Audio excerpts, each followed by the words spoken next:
So we look into animals that we get rid of. I've spoken to someone about snails. I've spoken to someone about jellyfish and that. And looking at cockroaches today. She's an expert. She's just not just some random person. No, she works in a museum, a good museum. I said I'd give it a plug. It's the one near Knightsbridge. It's got dinosaurs and that in it. It's worth seeing. And Natural History Museum? Yeah. So... It's not sure. He's not sure. This is what happened.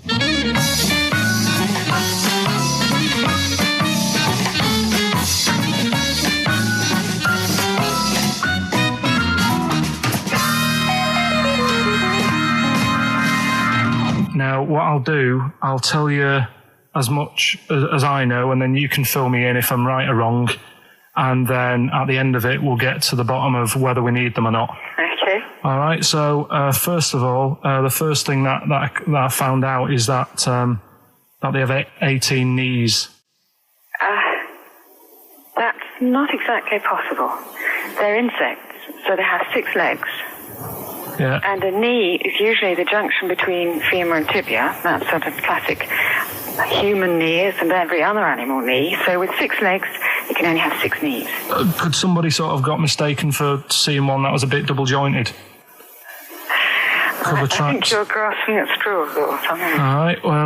Well, we might have to come back to that one then. Okay. They can hold the breath for 40 minutes. Well, they don't do that because they don't breathe in the same way as us. They breathe through little spiracles, holes down the side of the body. So, no, they're not a very apt simile because the method of breathing is so different. What do you mean? Because insects have a totally different system. They don't have lungs in the way that we do and just breathing through one part of the body. They're actually breathing through every segment of the body all of the time. So even though they've got their mouth shut, they might be able to slide. Their mouth has nothing to do with breathing.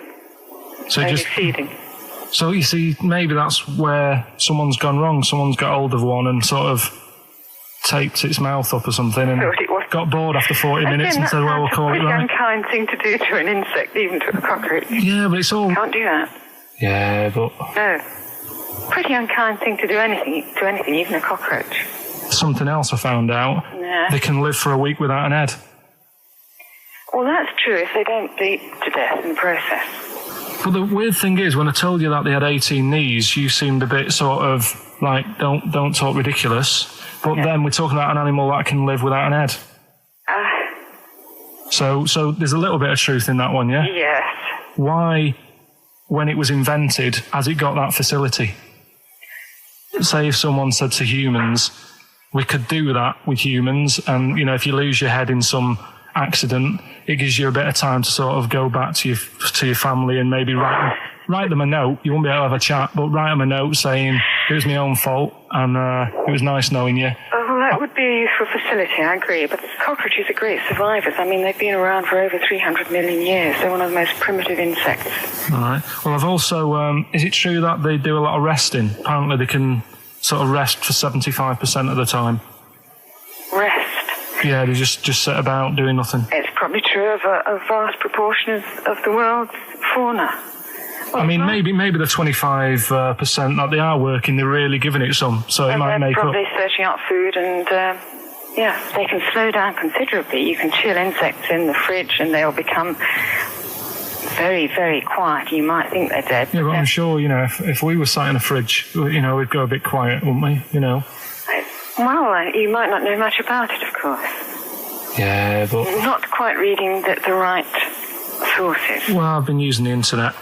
I'm sure there are many useful sources that you could find there, but some of those seem to have been a little misleading to you. So you don't agree with a lot of what I've told you there? No. So cockroaches, can we get rid of them? No. So we're keeping them then? I would say so, yeah.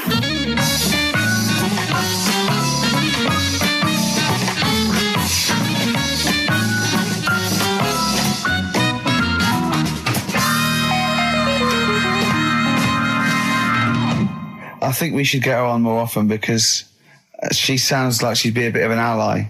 really, because she knew immediately that you were talking nonsense. She even said, I think you should be more concerned about your sources, which I've been trying to tell you for a year, right?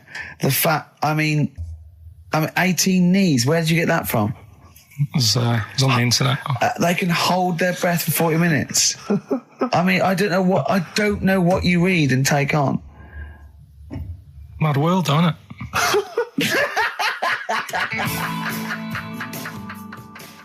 Right. The Cure, obviously, Yeah. that song. Right, Carl's been taking phone calls for these clues. Right, and so everyone's been saying the same thing for the last one. He's been going, no, and I'm worried, I'm always worried. FD, I just overheard him on a call there going, what have I been saying? Oh, no, it's FP. Dickhead. Right, give me the clues out. It's a rollover. Right, tell people we're really sorry to anyone who would have got that right. Okay, right, do the clues quickly. Tell them it'll be a rollover, so we have to do 3 new ones. Do you not write these down, You're such a... I don't write the answers down in case Ricky looks over the thing and sees the answer. Why would I cheat? I'd rather you do something right with your life. Right, well, the clues were I've got 3 other jumpers like this one. Yeah. That was FT. Yeah. You got that. 4 tops. Yeah, that's all right. Good, well done. That bunch of people can't make up their minds if they want to sit in the sun or not. That was C. They were getting that. That was charlatans. Charlatan, right? A bunch of them charlatans, right? What? What's Charlie? No.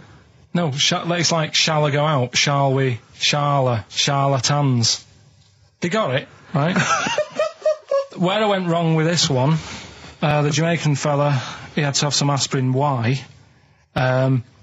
It's my fault, you know, I'm not cutting, there's no point passing the book or anything. I said FD. A lot of people were saying, Fred Durst, like, forehead hurts, which is a good one. Yeah, which would have been as good as any of yours. But I made an error, so we'll roll it over. No. What is the answer? What is the answer? Jamaican fella what? Add some aspirin, why do that? What's the thing? FP. FP, it was Frida Payne. Frida Payne. Frida Payne. Frida Payne. Frida Payne. That's awful. Carl, you've got to write these down next week. This is I'm right. sorry, You're the producer. I know, but I've had a busy week, haven't I? That's doing not stuff an excuse. That isn't an excuse. Our excuse is we don't care. Yeah. You do put care. the work in and then make a mistake. Yeah. It's better not to try than try your hardest and be rubbish. Do you see what the point? We don't care. But you've got standards. Yeah, and you're not meeting them. Think of that. You're not even reaching your standards. God. Right, well, that's that, I guess. Well, the prizes will be giving those away next week. Bollocks again. Just completely... Song for the ladies to end the show with. It's from Nick Cave's new album, Nocturama. This is a track called He Wants You. Back next week. Remember, Frida Payne. I had some exciting news this week, Carl. You'll be pleased to find out. I'm worried that you might get a little bit jealous because it's obviously going to impact on your world quite strongly. Because I know you think you'd like things to be quite samey. You like the status quo to be maintained. You like the fact that in the past, we've had some crosswords. Because I remember. What did you think of me when I first walked in? When I first came in on the first day of XFM? I don't know why you're making a big deal out of it, because I'm just being honest, though. I'm just being honest about a lot of people who see you for the first time sort of go, well, he's a bit weird. I know that, Steve, that you brought it up, and then you're again. But I'm sure that wasn't what he said before. No, did he say before? Well, he's a bit weird. Yeah, well, he looked at you, and I knew. I could see by the look on his face. You know when you know your kid, and your kid's sort of scared of something, and they go, "Why's your kid?" He goes, "Oh, he doesn't like pigeons or spiders." Right. It was like that when I saw Carl, and I brought you in, and I went, "What do you think of that, Carl?" I could see the look on his face that he was disturbed. Sure. And then, as he said, you get used to it, don't you? Yeah, you get used to it. And you have changed a little bit. Your hair's a bit smarter now, and you've got some nicer glasses and that, I think. Or I might have just got used to it.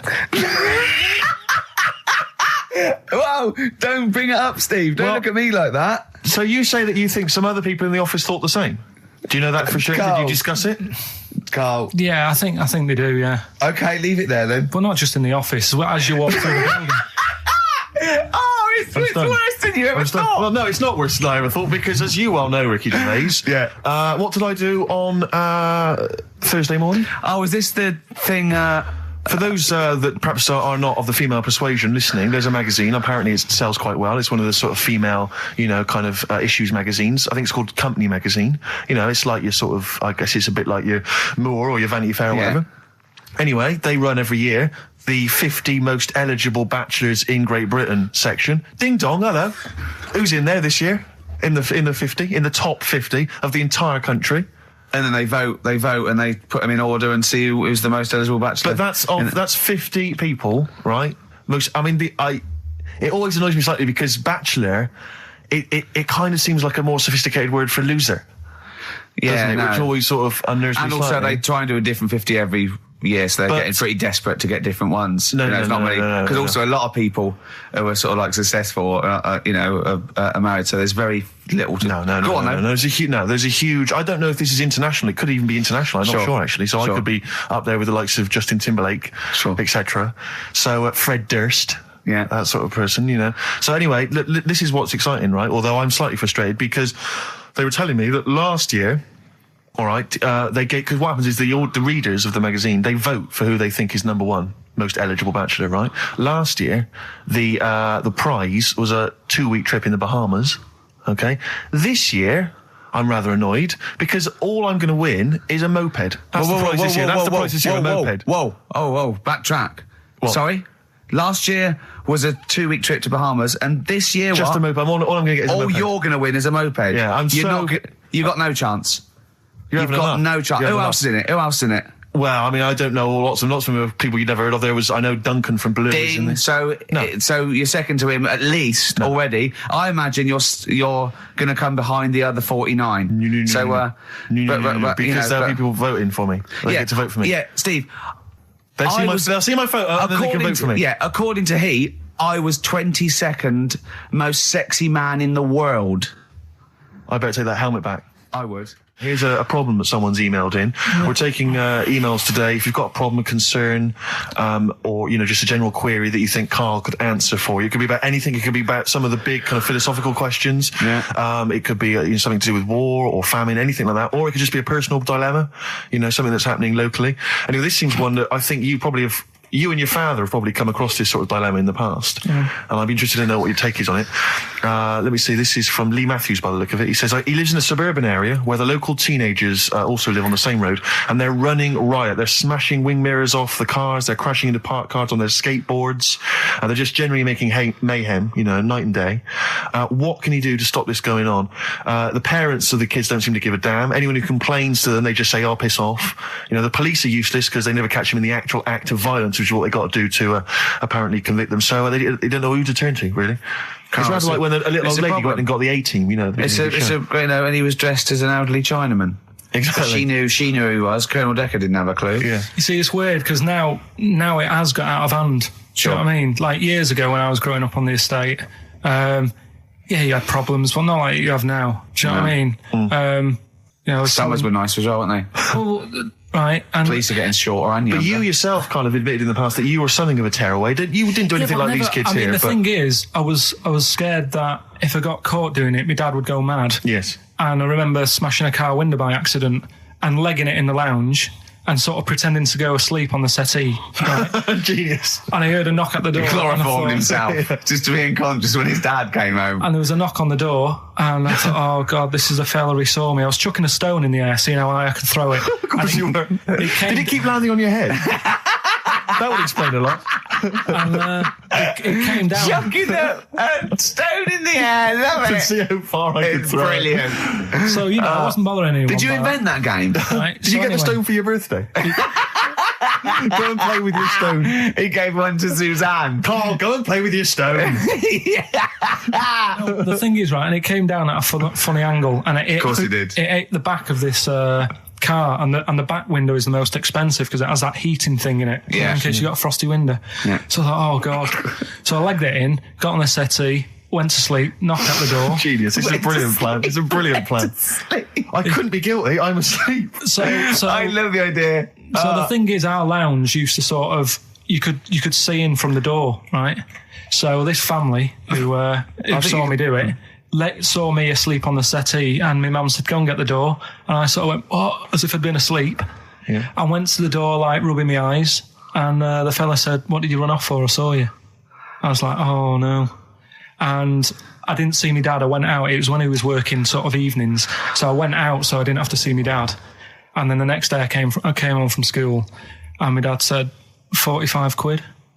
Ooh. That's all he said when he looked at me. And then you fell asleep when he went, wake up. You know what I said?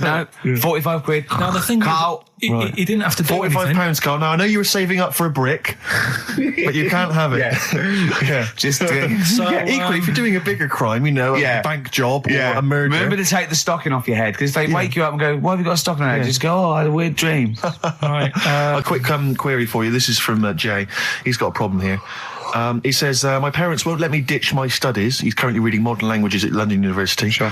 He wants to follow his dream, but his parents won't let him, of being a dancer. Carl. Worse than that, he says that they're trying to arrange a marriage to a bunch of minging daughters of people they know from good families. He doesn't know what to do, so he's got the arranged marriage coming along, and he's also got, he basically wants to be a dancer. His parents are forcing him into something more practical. Well, the first thing, right, I don't think Live your dreams? The arranged marriage thing is such a bad idea. Okay. Because I think too many people go on looks. Right. And then you soon get bored of that, and you find out the person who you're knocking about with, it's actually not your type. Right. Why don't you arrange marriages for people? Well, I'm just saying, right, so I'd say, Jay, go along with that. I wouldn't worry about it. Okay. I mean, if they're really ugly, then, don't go along with it. But if they're half bad, put up with it. That's Sure. all right. The dancing. Brilliant. Right. That's that solved. Brilliant. I wanted to be a dancer. After I did the boxing, right, I joined a dancing thing just near Man United's ground, right, called Twiggy's. Went along, I wanted to learn some moves. How old were you? Well, it was when Michael Jackson was pretty big, so about 83, 84, 85, something like that, around there. Wanted to do it. When I went, it was shut and it had become like a warehouse for toilet rolls. So in a way, I wonder what would have happened. Sorry. How is that an anecdote about you going through dancing? You've told me before you did boxing for a while, you did dancing for a while. You had the true fight in the boxing. You didn't even get in the. That's not an. Imagine if that was a film. This is like a boy's dreams of becoming a dancer. Oh, it's shut. Next on. I mean, how is that a story? Yeah, if that was Billy Elliot, do you think it would have won quite as many awards? Yeah, brilliant. Footloose. All right, I'm fed up. They banned it. Let's go. Oh, it's shut. Flash dance. First, there was. It's a warehouse. Never mind. I'm just saying, you'll find something else. I think I got a go-kart after that. I bought a motorised go-kart and kept myself busy with that. So. There's always other just things. Think, Alan Bennett has to sit down and really sweat over his stories. Yeah. He just opens his mouth. You are a living Alan Bennett character. So that's solved. Well, Jay, don't worry about that. There's no emotional problems I can foresee if you follow that advice. So the advice there is do an arranged marriage. If she's not ugly. minging, she's not completely minging. Yeah. And don't worry about dancing. Get a go-kart. Cheers. Great. Last week when I did Do We Need 'Em, do you know when I called up one of the museums in a science museum? Yeah, are you talking to me? Yeah, I'm just saying, I wanted to tell you before when the song was on, but you're so busy listening to it. Yeah, was I so busy listening to a song I was playing? Yeah, but we're doing a radio show, aren't we? All right, what's your point? Well, I just wanted to say, she emailed in to say I got her name wrong, so I'm just apologising for that. What did you call her? I think I called her Jessica. What was her name? I don't know, I've got it on email somewhere. This is not an apology. No, I'm just saying. You've got it wrong again. You've not even said her real name. How is that an apology? Well, I remember I read the email, so who are you apologising to? I think her name's Jackie, I think. Oh, you've got it wrong again, haven't you? Well, anyway, and she just said if you want to see dinosaurs and that, go to the museum. You were complaining about that as well, weren't you? You went to a museum and there was too many dinosaurs. He said you just need 4. No, well, Steve, have you been to the one in Knightsbridge? I think this so. one that I called up, right? It's nice. You go in, you get a good collection of stuff. You walk in, there's 3 or 4 dinosaurs. You've had enough, right? I went into New York, right? I went to the museum there, hundreds of them. You can't move for dinosaurs. Yeah. It's almost like they're responsible for them being extinct. There's loads of them. So all I'm saying is, if you want to see a dinosaur, go to the one near Knightsbridge. They've got a nice selection, some old vases and stuff. It's worth going. So Oasis and Songbird. It's a nice little ditty It's all right, yeah. of a It's not so Saturday. bad. Yes, thank you. XFM 104.9, Ricky Gervais, Steve Merchant, Karl Pilkington. I think we should go straight into it, Karl. I think we should do the competition. There's Karl in the corner. It seems a little premature. Do you reckon? Yeah, I Do you think reckon so. it's so Yeah, good? We should tease it out of them. Well, it's a big thing. It's just that I've got absolutely nothing to say. Sure. I haven't really. Well, I mean, like often I know you all have spoken to Karl in the week. This week, for some reason, I've been speaking to him. Oh, right. I spoke briefly to him about Michael Jackson and the documentary. Yeah. Now, of course, I thought that was extraordinary. Amazing, and I asked amazing Karl's piece of opinion. work. Yeah. And he didn't mention to me the fact that Michael Jackson likes to climb up in trees. No. He didn't mention anything about his bizarre relationship with children. He didn't mention anything about his obsessive billionaire spending sprees. Right. He didn't mention anything about the mannequins he has in his thing, or the fact that he drives around his sort of 7 hotel suites in Las Vegas in a little kind of old people's scooter. The only thing of note for Karl was he said to me, "Did you notice how big his hands are?" I'll tell you what, though, I did. What? Yeah, how you look at the man's got like a face that he's had reconstructed. Well, I can't seem to say that. It's libelous. Yeah, But, he hasn't. He's got he's an had two nose face. jobs. Yeah, And you're But- looking at his hands. But I think it's because you look at him and he looks a bit like there's a bit of androgyny there, but it's sort of like it is quite a petite sort of old lady's face in a way. But then you see these labourers' hands come out. That's always the way with a tranny, isn't it? You know what I mean? Well, you can't accuse him of being a tranny. No, he's not. No, he's not. What are you saying? No, I know He's got enough issues. Now you're accusing him of being a tranny. I like him. I thought he came out that brilliant. I thought it was really. I really felt sorry for him. No, I think he cleared up a few things as far as I'm concerned. I thought it was a fascinating piece of work, but I did like the shopping spree. That was great. Extraordinary, 'cause he's just got going such around bad just taste. pointing. I know it was bad taste, wasn't it? It was like one of those bizarre shops. You know what I mean? There's anything sort of a gift shop, but they're trying to make it look like Ming. But if and if it's sprayed gold. If he'd been living in a trailer park, he'd have been ordering, one of those porcelain dolls dressed like a Harley Davidson I know, bike yeah. rider, or an Elvis commemorative plate. It was the kind of billionaire equivalent of that. But the hands were a giveaway. It's the same as those sort of What do you mean that hands transvestites. were Well, given- it's like you get what was it about his hands? I didn't Well, even see his when you hands. get like a cab driver or something, right, and he decides to turn transvestite about 60, and he goes on Kilroy. Do you know what I mean? It's that way. He got a twin set of pearls, and he goes, "I've never felt so comfortable." But his hands are still big. He's got a little wig, and he's got the lipstick on, and he's with his teenage kids who are going, "Kill me." Do you think But he's been having surgery on his hands to make them larger? Bigger, yeah. Is that why he was wearing that glove through most of the Exactly, through the because edges? but I think he wants to be a goalkeeper. Right. And they said, "Well, you can't, Michael. You got a big hands." It would help him climb the trees. It's yeah, and he can play tennis now without a racket. Yeah. So what did you make of it, Karl? Were you intrigued? The Michael Jackson thing, it's, it was all right. But, like, that got a load of attention in the press. But the Trisha programme got nothing. Okay. Which, I know, was that? Steve called me up in the week, right? Like 10 o'clock in the morning, I was at work. And he goes, I should think so at 10 o'clock. I should think Preparing this show. most people go to work about 8, 9. Are you watching Trisha and that? I said, no, what is it? He goes, oh, you'll be loving it, right? Freaks, was it? Help me, my mum's a freak. Siamese twins. Right, so I couldn't watch it, but he said, it might be on again because they repeat stuff on ITV2. Right. So I had my dinner late, right? Instead of having it at like 1 o'clock like I normally do, Yeah. I had it at like 2:30. Yeah. Sat in the office, put the telly on, ITV2. These Siamese twins. Did it blow your mind? It was amazing. We talk about a lot of things on the show quite a lot. The Airy Kids crop up a lot. I was waiting. It's been 10 minutes and you haven't mentioned the hairy kid. Right, and last week we were talking about Siamese twins, weren't we? So it was weird that this programme was on, but it was amazing. I mean, what I think you can't refer to them as Siamese twins. I think they're known as conjoined twins. Why? I think Siamese is maybe considered derogatory or as an old antiquated phrase. Yeah, I think it's because the first famous ones were actually from Siam. Right, but anyway. and that doesn't exist anymore. No, it's conjoined, Karl. Yeah. Get the phrase right. But you'd think that if that's happened to you, that wouldn't be that sort of offensive. The names that you must get called. Right. You think that's the least of your Siamese worries? twins, I'd say, well, that's, yeah. Now, were you stunned by where they were connected? Just live with it, we'd say. Because they were connected, of course, at the forehead. Oh. Sort of, which was quite quite extraordinary. Well, there was one set of Siamese twins. One had a job and the other one didn't. That's ludicrous. Yeah, the other one was unemployed. The other one had a job.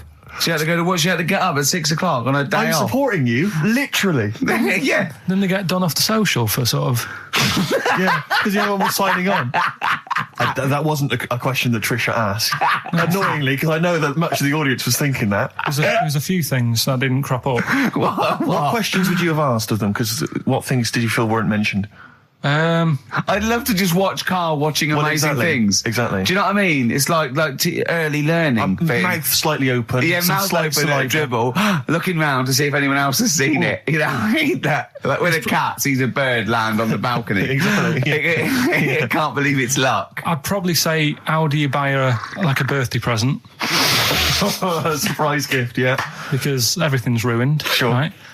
I'd probably ask... Yeah. Well, did you not think it was interesting that one of them had a boyfriend? Well, that was a bit weird, wasn't it? Uh-huh. But what was the other thing I was thinking when I was watching it? I was thinking if one got into crime and that was sent to prison... Right. What would happen? How would you handle that? It's brilliant. It is brilliant. If a chimp could talk. And what was the other one? The other thing was, what did they talk about? Because it's not as if you can say, oh, guess what I did today? Do you know what I mean? Yeah.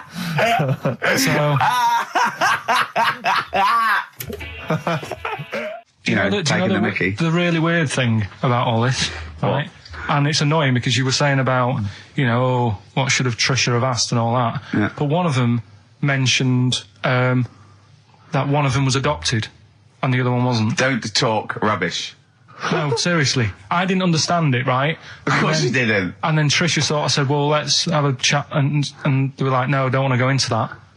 What do you mean one was adopted? That's what he said. One of them... don't quiz me on it, but that's what was said. Hello there, I'm a multi-millionaire, and I've just seen your orphanage. I'd love to adopt one of your children. You'd like to adopt one? I'd love to adopt a children, because I've got loads from around the world, so I'd love to adopt one. I'd give you $10,000 towards your... We're speeding through then, yeah. Okay. We've actually got 2 left. I only need one. I'm only interested in one. Yeah, I don't need any more. Don't need any more. They're sisters. I know it would be tragedy to break them up, but I really only need one. Now, break it up. There's the rub, you see. Sure. You just need the one. It's $10,000 now. You can have that. I'll sign it now, but I don't want to discuss it further. I'll bring her around. Brilliant. Okay. Ding dong. Hi, yeah, brilliant. You brought my kid round. Yeah, there she is there. That's a joy. Yeah. Okay. Just standing next to a bush. Yeah, can you bring her out to me? It's like, there's nothing behind the bush, so you just want... I just want to be able to walk 360 degrees round her. Do you want her or not? Yes, I can't believe it. What's that little trolley? She's talented. Oh, dear. You're talking nonsense, Karl. Well, whatever. Well, listen, still to come, right? We've got the monkeys thing. Oh, chimpanzee that. And when I was out last Sunday, right, at Johnny's birthday party, Steve was there. Yeah. Got talking about stuff. And a debate that we didn't really finish cropped up. It blew your mind, didn't it? Amazing. Oh, I know about this. Steve told me. This is the infinite amount of monkeys. Or a monkey with a typewriter and an infinite amount of time would eventually come up with the works of Shakespeare. Yeah. There was no debate. It's a philosophical, mathematical problem. There's no debate. It's true. It wouldn't happen. No, listen, Karl, listen. Infinity sorts it all out for you, right? An infinite amount of monkeys at a typewriter, right? They do everything. They type everything.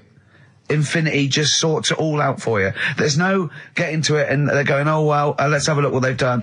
This one's come close. Did Romeo and Juliet. It would do it all. It would type everything ever possible, conceivable.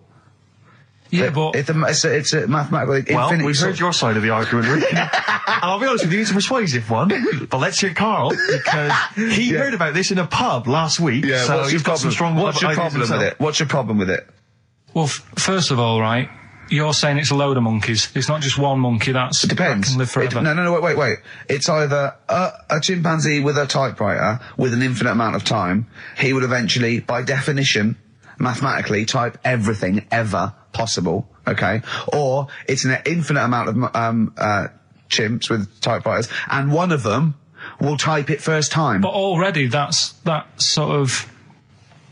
not right. You either need to have What do you mean? monkey. What? You mean Let's hear his employment point. laws? He What do you mean can't- it's not right? Let's hear him out, please. Okay. If it's one monkey Yeah. with a typewriter that's got loads of ink in it and that, right? At least it knows what it's done in the past. It's not. Keep going. Crime. If you've got a load of monkeys, it's like if you have too many. What's that saying about too many chefs? Too many chimps spoil the soup. Right. Well, it's the same thing. It's like, well, I didn't tell you to put salt in it. I was going to put salt in it, and it messes it up. Whereas if it's just one, they know what's gone on. So what I'm saying is, honestly, leave him go. I can't be bothered. I want to hear. I want to hear the rest. This blows my mind. He doesn't know what this does to me. It's a mathematical problem. I want to hear the rest.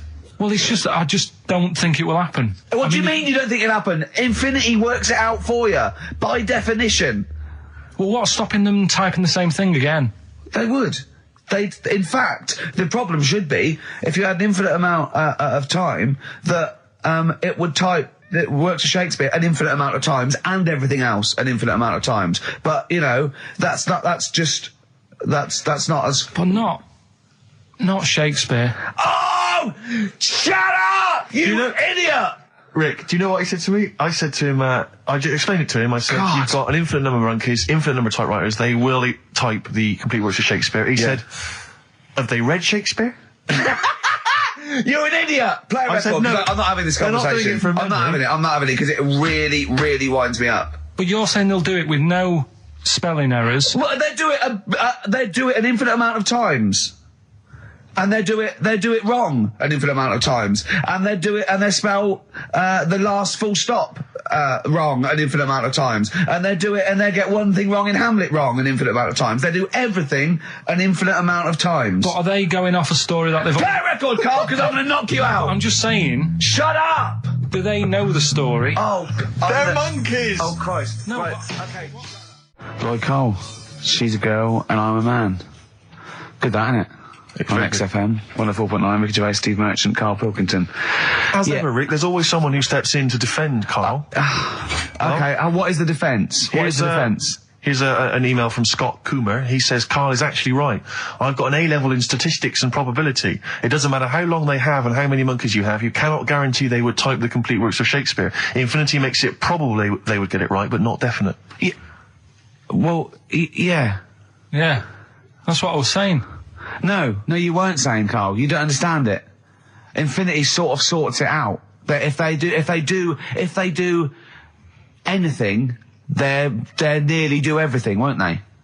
No, I mean, they'll give it a good shot. Right? No, that's not the point. But the I'd point be is this. surprised if they did one page right. Right, listen. It's not to do with consciousness. It's not to do with them aiming.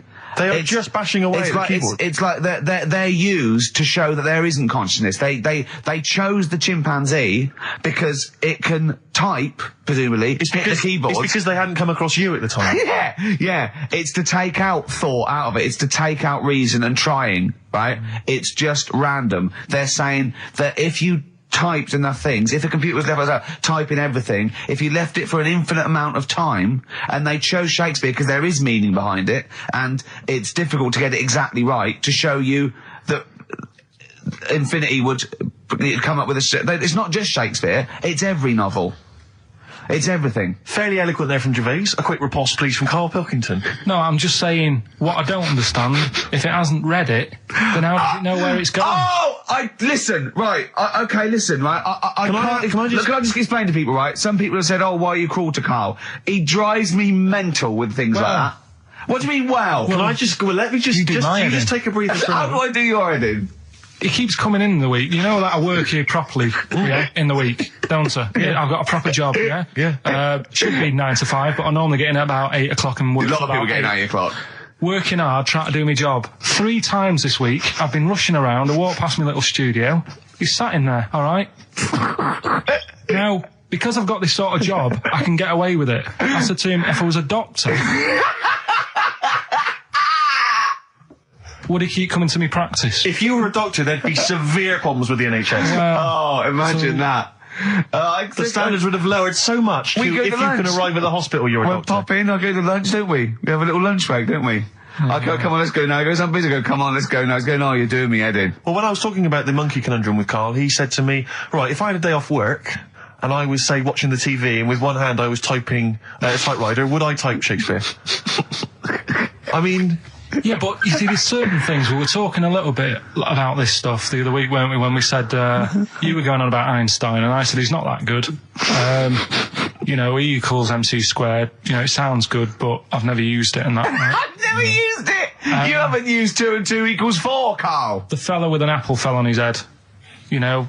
It could have been anyone sat under that tree. Do you know what I mean? It's just annoying. Lucky. And Newton gets all the credit for his laws of the universe. Well, other people were working whilst he was having a lunch break under the tree. So in a way, it's like he didn't deserve to have that success story. Again, forget the apple and the tree and whether he was sitting down having a lunch break. It's totally irrelevant. Yeah, but what I'm saying is there's certain things that will just happen. You know, it's like, I think we were talking when we were out eating the other week. We were talking about Noel Gallagher. Well, this is the reason the monkey discussion came up, right? Noel Gallagher... I don't know what to say. I don't know what to say. Rick, I don't want to misquote Noel. I'll be like Herbert Lom in Clouseau. I'm going to get a twitch whenever he opens his mouth. I don't know where to start with some of his statements. Well, as I say, this discussion began because we were talking about a quote that Noel Gallagher supposedly gave. Now, I don't want to misquote Gallagher, but the gist of it was that he said, had I... written Wonderwall or whatever, instead of the Beatles writing Strawberry Fields or whatever, I'd be the one that was considered the great songwriter and it wouldn't be the Beatles. You know, it's just the fact that they came first that meant that they get all the credit as being the greatest band. I don't know where to start with that statement either. I mean, that's Gallagher's thing, and he's, you know, well, whatever. We know what we think of that. What was your point, Carl? You agreed with him, didn't you? Yeah, I reckon. Right? Do you know we've talked about putting a baby in a room before and it'll know what colour it is and stuff? If you got a room that's painted red. Right, but forget that, because that's going to confuse him. Hear him out. Listen to me. Say if they did some new TV show, right? Like, what's that film with Jim Carrey in where The Truman Show. The Truman Show, right? So they make up a little room, and some woman has some kids, and you say, right, let's put the kids in this room, and they don't know what's going on outside. They don't know anything about, like, EastEnders and that. It's like their little world, right? They don't know anything that's gone on. How could a child survive without EastEnders? Right, listen. So he's sat in the room, right? And then when they're all asleep... Right, wait for this bit. Someone... Have you heard this bit? Wait for this bit. They're all in a room. Yeah. They're asleep. Yeah. Someone pops in, puts a guitar next to the bed. Right? Nips off out again. They wake up in the morning... And one of them goes, what's this? They don't even know it's a guitar because they've never seen one, right? They're talking English, though. Yeah. We just left guitar out of the vocabulary. Right, so... There's plenty more to come. So, one of them will pick it up, and they'll go, I don't know what it is, and they'll start strumming, they'll go, that sounds good, doesn't it? Give them a few weeks, they could come up with Hey Jude. Whereas, typing Shakespeare... A monkey that can't even spell. I see that. Listen, I'll call you can't answer it. I might come with you, Rick, if that's all right. We've got to sort out that Christmas special as well. Yeah, no, sure. All right, I'll see you later. I'm shooting off then as well. Cheers, Carl.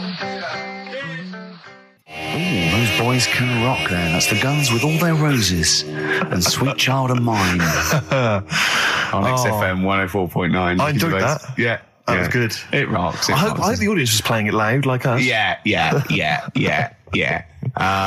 Ricky Gervais, Steve Merchant, Karl Pilkington. Well, look at him yawning. How rude is that? Carl, what's wrong with you, man? Have you been up late? A little bit.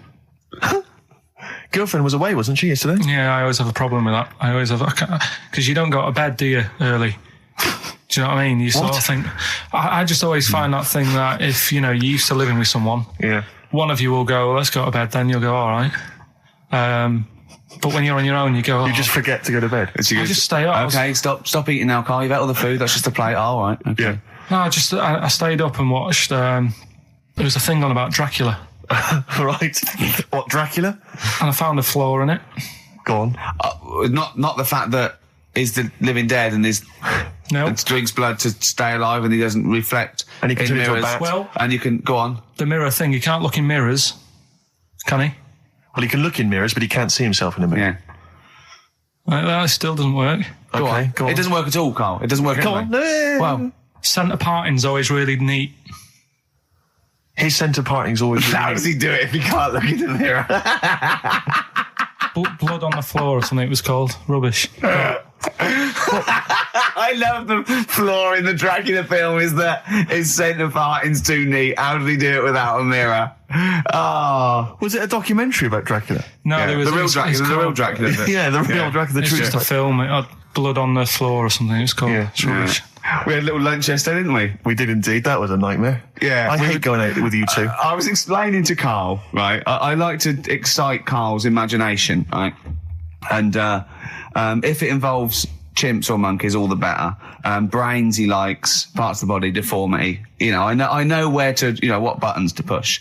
And I told him about this thing. I don't know if any of you out there know about this, but there's an experiment they did in the 50s, a clinical psychology experiment where there's your two hemispheres of the brain, okay? They're joined by a thing called the corpus callosum, right? Which is just a little flap of skin, like a little scarlet lead that joins your two hemispheres.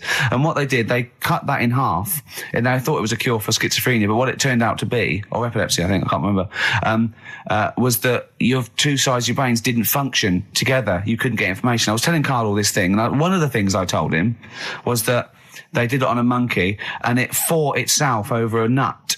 Like its right arm was connected, you know, by its left lobe of the brain, and it was fighting over itself. And Carl went, instead of like thinking this is amazing experiment, he went, would it have been happy if you'd given it two nuts? Yeah, I know. Well, you started off by explaining it, and I remember you mentioned, because I was watching the two of you as you were describing it to me, you said, of course, one side of the brain deals with symbolism, and as you said the word symbolism, I noticed Carl drift away from looking at you, pick up his mobile phone, and start pressing buttons randomly. And I thought it was the word symbolism that got him. And I noticed you took you just a moment longer. And I think the first thing you said was, when did I lose you? Yeah, I knew I'd lost him. It's extraordinary. And he doesn't even try to disguise I said it. nomenclature at one point as well. Right, yeah. And I knew I was dicey with death there. Yeah. But, but I told you tried to look it up, didn't you, on the web? You didn't find anything about it, did you? The spelling of it's, what is it again? What's the word? Corpus callosum. Yeah, so I couldn't do it. No, there's no point. Don't bother. Give up. Don't bother. Give up. So if anyone knows any interesting facts about that, But yours hasn't been cut in half, has it, Carl? That would, again, might explain something. I'll tell you what we will be talking about later. I don't know if you're sort of aware of them, Steve. Go on. Bonobos. Oh, I don't know much about bonobos. I told him about he was looking for stuff. I said, put in bonobo. He was having no luck with chimp. And they're a form of chimpanzee, but they're even closer to us, evolutionarily speaking. They've got their social groups are more like ours. They're more intelligent, and he was loving it, weren't you? So is it human bonobo Carl? Is that how it works on the evolutionary ladder? Chimp Carl. Yeah. Yeah. Talking about them. So we're talking about bonobos. You're excited about that? Yeah, That's coming up in Monkey News? No, I think it's a bit of a monkey bonus. Something else we're giving away. The Shining. It's just more throwing away, isn't it? Once again, Is it on video? Once again, it's on VHS. Just because you buy it out of your own money, Carl, stop being so mean. And I want to watch it tonight because it's one of those films that... So you're going to watch this video and then you're going to send it to someone as a prize? Yeah, it's one of them films that... Sorry, what, you just said yes to that without blinking? Oh, yeah. You don't think, like, Les Dennis doesn't have a quick go in the car on Family Fortune before he gives it away? It costs Jim Bowen $5.99. has a go at those his and her towel racks. It costs $5.99, Carl. Okay, this is Carl in the classic The Shining. And what's the question? Well, we might ask that afterwards. Okay, then. Fine. Still trying to write the book then? Yeah? Yes. Good. Funny, someone told me the other day, weird thing about a typewriter, the top row of letters, the longest word you can write is typewriter. I'll just show you. That's weird, isn't it? It's just the typewriter being... You're not in the mood, are you? You're in one of those grouchy moods again, like you get into when you're writing. I'm not being grouchy. I just want to finish my work. Yeah, just being a bit funny, a bit offhand and that. Let me explain something to you. Go on. Whenever you come in here and interrupt me, you're breaking my concentration. You're distracting me. And it will then take me time to get back to where I was. Understand? Yeah, but I just was coming in to try and cheer you up. You know, if you I mean, I'm full of ideas as well. You know, if you're having a problem coming up with stuff, got loads of stuff, loads of ideas you could write about. The other day I read about this airy Chinese kid. What do you want me to do about it? No, it's just that it could make a good book. Do you know what I mean? Sort of follow him round. That's swell. Well, I'd buy it, you know. But if you don't want to know, we'll have to. Don't bother doing it. But do you know what I mean? It's just airy Chinese kid. It's weird because they're not normally that airy over there. Yeah, this kid caked in it. But if you don't care, I wouldn't touch one hair on his goddamn little head. you won't have to touch any hair on his head. Like I say, he's covered. Leave the head alone if you want. Touch his hands. He's totally covered in it. But I love the little son of a bitch. Well, don't go that far. You haven't met him, but I can sort it out. I'd do anything for him. I don't think he'd expect that much. Just take him to the barbers 3 or 4 times a week. You know, he's a good little kid. In fact, I'll do it. I think I'll write a book on him. Yeah? How do you think you can handle that? Yeah. You're not too busy, are you? Well, yeah, I'm pretty busy. I've got to sort out some monkey facts for the show this Saturday, but I reckon I can still... Why don't you start right now and get out of here? All right. I will. If you're going to be like that. Couldn't borrow a pen, could I? See you later. There you Haunting. go. Haunting stuff there. Karl Pilkington in The Shining. You know, in the film, Jack Nicholson goes crazy because the suggestion is he's maybe possessed by demons that maybe are in the hotel. But, you know, if I was stranded in a desolate hotel, removed from all human contact with Karl, I'd go mental with an axe without being possessed by demons. That's more chilling to me, trying to get some work done and you keep wandering in. I'm trying to get Karl to spend a couple of days in the caravan with me, just for the hell of it. And he won't. I've offered him money, won't I? I think it'd be a great laugh, wouldn't it, Karl? Oh, yeah, great. That would be terrifying. No, I want to film it. I just want to film it. Like a little video diary. There's Karl there, he's just waking up. Well, if I was stranded in that would be like being... I may as well be with Freddy Krueger and Jason Voorhees. That's more scary. The thing is, Ricky doesn't mess you about as much as he messes me about. No, you see, you've given him an inch. You've given him an inch and he's taken a yard. 12:30 you got in today. In 30 minutes between 12:30 and 1. The old bin lid on the head. He wanted to do that again. Yep. Squeezing my head, think he had a go at. And karate chop on the back of the neck. Yeah. All in 30 minutes. Yeah. Who else can say that? I didn't say that. Wait, what were you thinking during the quiz then, when the questions were coming out? What were you thinking of? Well, what it was, right, just before the quiz started, I had to go to the toilet, right, because the rule is, right, people who don't go to it, once it starts, phone's off, no more toilet. They take it dead serious, don't they, right? Yeah. So, I went to the toilet. Now, I'm not being out of order here, it just got me thinking, right? I went to the toilet, the gay fella in there, right? There was a gay fella in there. Gay fella in the toilet. Now, how could you tell? How did you know? Just typical, you know, everything about it, right? Everything about it, right, yeah. Oh.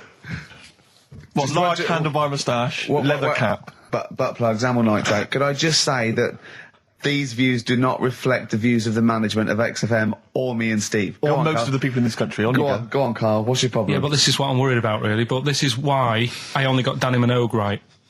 Right? Because this was floating around my mind. Went to the toilet. Now, go into the toilet. They have like men's cubicle and they have women's cubicle. Yeah. Now, without sounding out of order, is it wrong for me to think gay men should have their own little cubicle? Go in. They should have their own... Well, not cubicle. You mean an actual toilet, I suppose. When I was at the urinal, normally, you know, there's a fella there and then you go, all right. And there's no pressure. But I couldn't go. I was thinking, should I wait? If I go into the toilet, it'll look obvious.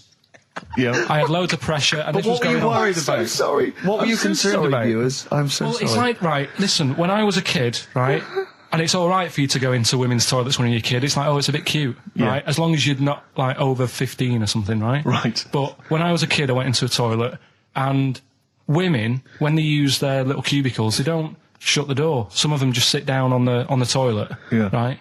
And you see everything. And... No, seriously, that's probably one of the first times I saw, like, a woman. Yeah. That, right, and my Auntie Nora when she was staying over. What happened with your Auntie Nora? She was, she's into wearing caftans. Into wearing what? You know, caftans. Oh, yeah. What caftans? Big, bellowy sort of dresses. Right.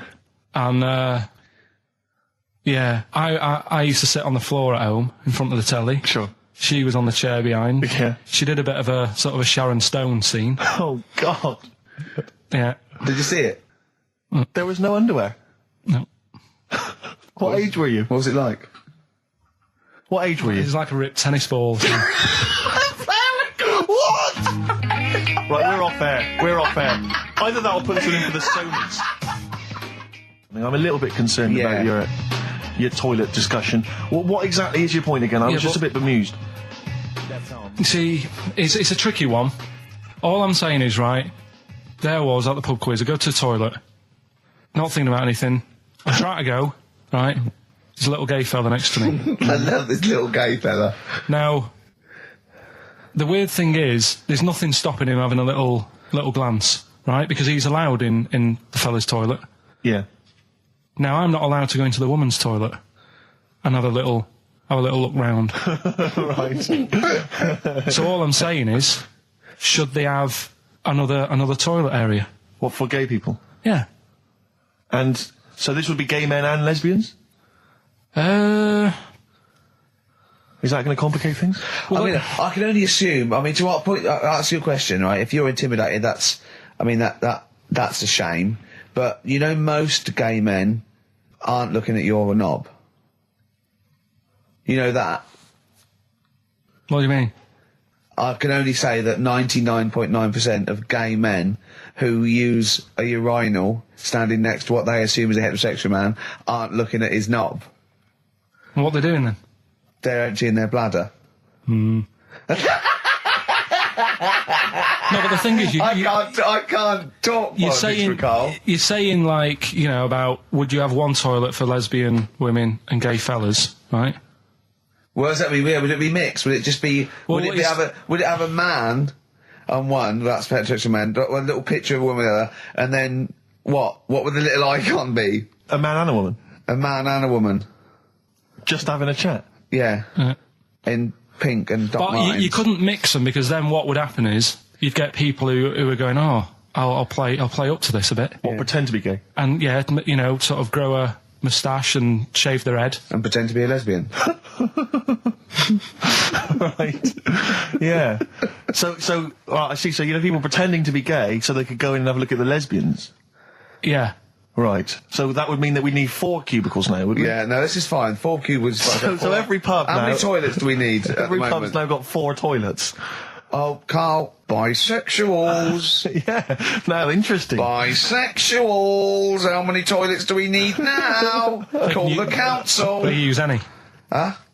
No. No, because they're interested in everything, aren't they? Because the little bisexual fella will be looking at your knob. Right, with them, Yeah. what you do, you just have a door, you open it, and there's one urinal there, so you can't get a queue.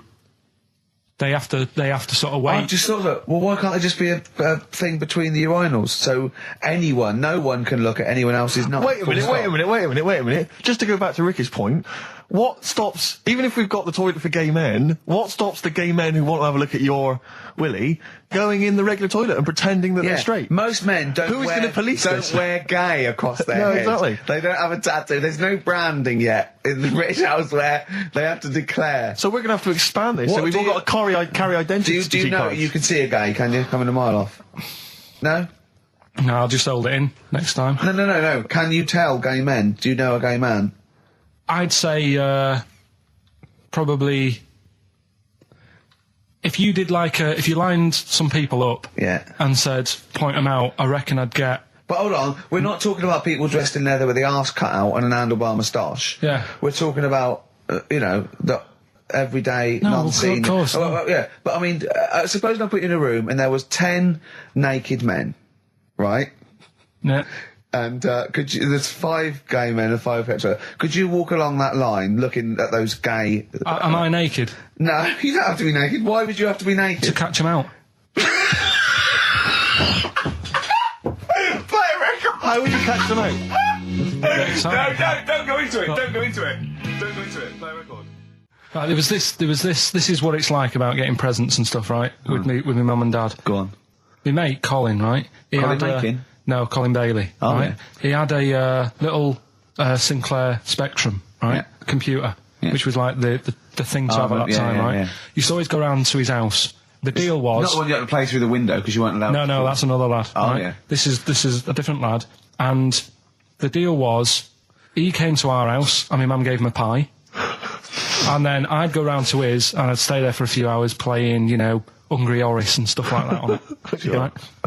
Now, my mum and dad knew that I really wanted one of these computers, right? So I waited about a year. Came round to Christmas Day. I thought, I reckon might have one. Turned out they bought me the wrong one.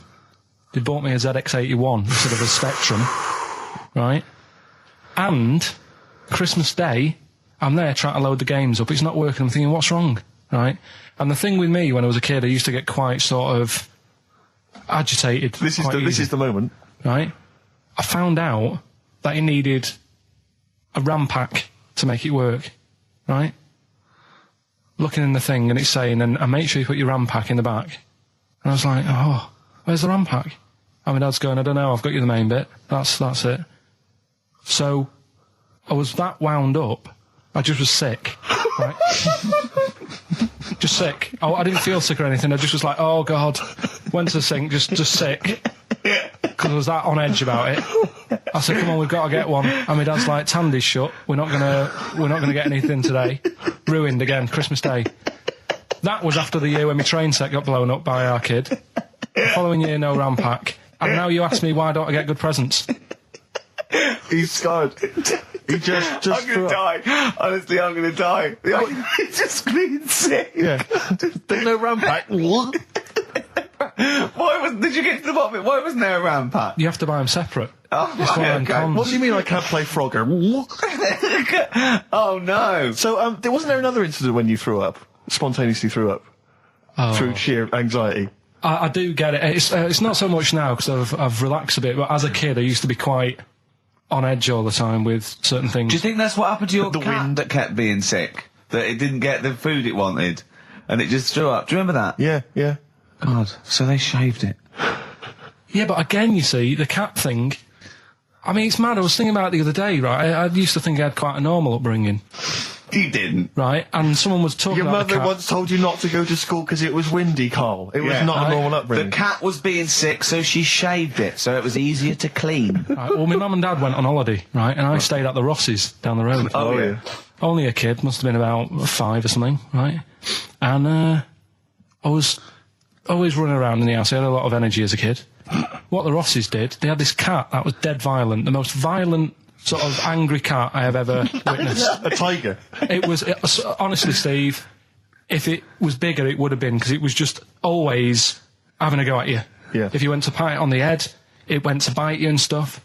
And what they used to do with it, to stop me running around, I'd sort of be running around, and then I'd get a bit tired, and they'd say, have a lie down on the settee. So I'd lie down on the settee and I'd nod off. And what they used to do, I'd wake up and I'd put the cat on my belly. Right? So I'd be scared to move because it's like it's going to get me. But it would keep you there. It kept me there, and it used to sort of slaver on me, and they'd sort of, go out or whatever, and I'd be lying there. That's not normal, is it? Carl, sorry, were you created by the Brothers Grimm for one of their fairy tales? What kind of a life is that? A cat paperweight to keep Carl in place. He keeps blowing around. It's windy. We'll have to weigh him down. Be careful. Your mum probably told him that it's a windy day. You got to get something heavy on him, otherwise he just gets blown into the road. God Bless him. Rick, I sometimes get off at the tube at Tottenham Court Road if I want to look at the record shops before I come into XFM, and I always cut through Chinatown. Oh yeah. And every time I come through Chinatown, the same thought always strikes me. I always feel like I want to just gather all the little locals, all the little Chinese fellas, just gather them round and just go, guys, in what way is this a town? It's not, is This it? is not, at best, what you've got here is a novelty street. Yeah, Gerrard Street is not a town, No, mate. it's not a town. You've had this Just for like because you put a 100 little years. It's not pagoda. expanding. Yeah, yeah. You can't just call it Chinatown and claim it's a town. If I was them though, and you did that, I go, what are you talking about? It is a town. It is a town. It's What, our in what town. It is a town. It's our town. We got all lots of stuff. Where's your church? Where's your mayor? We got a betting shop. Not enough. It is. See, all you've got here is restaurants. No, that does not a town make. no. Got a little supermarket with snacks. What does it sell? Snacks. Specifically, I would imagine crackers. Yeah. Do you want to buy a dragon? Do you want to buy an ornamental dragon? If I wanted to buy one, this is where I would. Do you want to buy a gold dragon? Is it made of gold? No, it's made of plastic, but it's sprayed gold. Do you want to buy that? It's not a town. It is a It's town. not a town. Yeah. And it annoys me because when I first came to London, I genuinely thought Chinatown was going to be this amazing, what they've got there is You'd hear a gong and every time we went in there, and right? there'd be rickshaws and people walking on those little sort of wooden shoes. You know those ones? They're brilliant. They are just comping around in them, but nothing. It's nothing. It's just. Yeah, exactly. Yeah. It just reminds me of, have you ever been to any of those sort of museums? You tend to have them up north where they've got you sort of sit in a little cart and it sort of rides you through kind of, I don't know, it might be Newcastle, the Victorian era. Yeah. Can I have half a pound of those sweets, please? Exactly. Of course you can. If there was some animatronic then, it would just be an exhibit. Yeah. Although their concession to being 100 years ago is that there's some scales in the shop and there's a horse outside. Yeah. That's it. That's it. Exactly. Yeah. The traditional sounds and smells of old England. And the voice of going, of course, there was no television. Exactly. Amazing. Yeah. Amazing. Brilliant. Yeah. Welcome to Chinatown. Ding, ding, ding, ding, ding, ding, ding. So it's not, it's a good point. Is that a piece of traditional music? Ding, ding, ding, ding, ding. Yeah. Is that some traditional Chinese music, or is that music that someone in this country wrote, thinking it sounded like Chinese music? I think it was the Vapors, wasn't it? Oh, is that what it is? That? Because it sounds so, that's the music, isn't it? But are you sure they didn't take that from some other source? It's that pentatonic scale, isn't it? What is it called? It's the black notes on the piano. Right, that's the one I can play along with EastEnders. Yeah. Do you know what I don't get with it? Go on. Chinatown. Yeah, Chinatown, because I always walk through it on the way to work. A couple of things annoy me. First of all, I think it's bad business, just because if you've got a Chinese restaurant, put it somewhere where there isn't any others. It's a good point. Yeah, but it's also a community. They're not just a theme park for other people. I remember going out one night with Suzanne and some friends, and you got there and there's so much choice. It's that dilemma of, forget it. Well, and not really. Specifically, do you fancy Chinese? Well, no, but why don't you go to the one with the dead ducks hanging in the window? That's my favourite. That's the other thing as well. It's like, normally you put your good stuff in the window. If that's what's in the window. Yeah. Right? Yeah. And the other thing that annoys me, walking through it today, there's always lard on the floor. What, in the street? In the street. It is, honestly. I'm scared I'm going to slip over. It's because all the restaurants and that. But why is it? That's another point. Well, it's not oozing out of the restaurants. No, but why is it? I don't know what they do. Careful. Listen, no, but why is it? That's why they used to wear those little wooden shoes. Okay, we've got... No, but the thing is as well, they try and wash it with water, which doesn't work with lard, and it's like oil. Famously, yeah. You know what I mean? Even I know that. Yeah, you've got to scrub it. So, you think sorted that out. Yeah. You think they'd know, wouldn't you? Yeah. All right. Anyway, thanks for your thoughts on Chinatown, Carl. I'm Ricky Gervais, with me Steve Merchant, Karl Pilkington, pressing the little buttons there. XFM 104.9. What's that little Well, I think I do more than press the buttons. Right, see, this is it, right? Karl has had a little strop on since last night, okay? And He's had a little strop on? Yeah. You said strop on. I just wanted to clarify.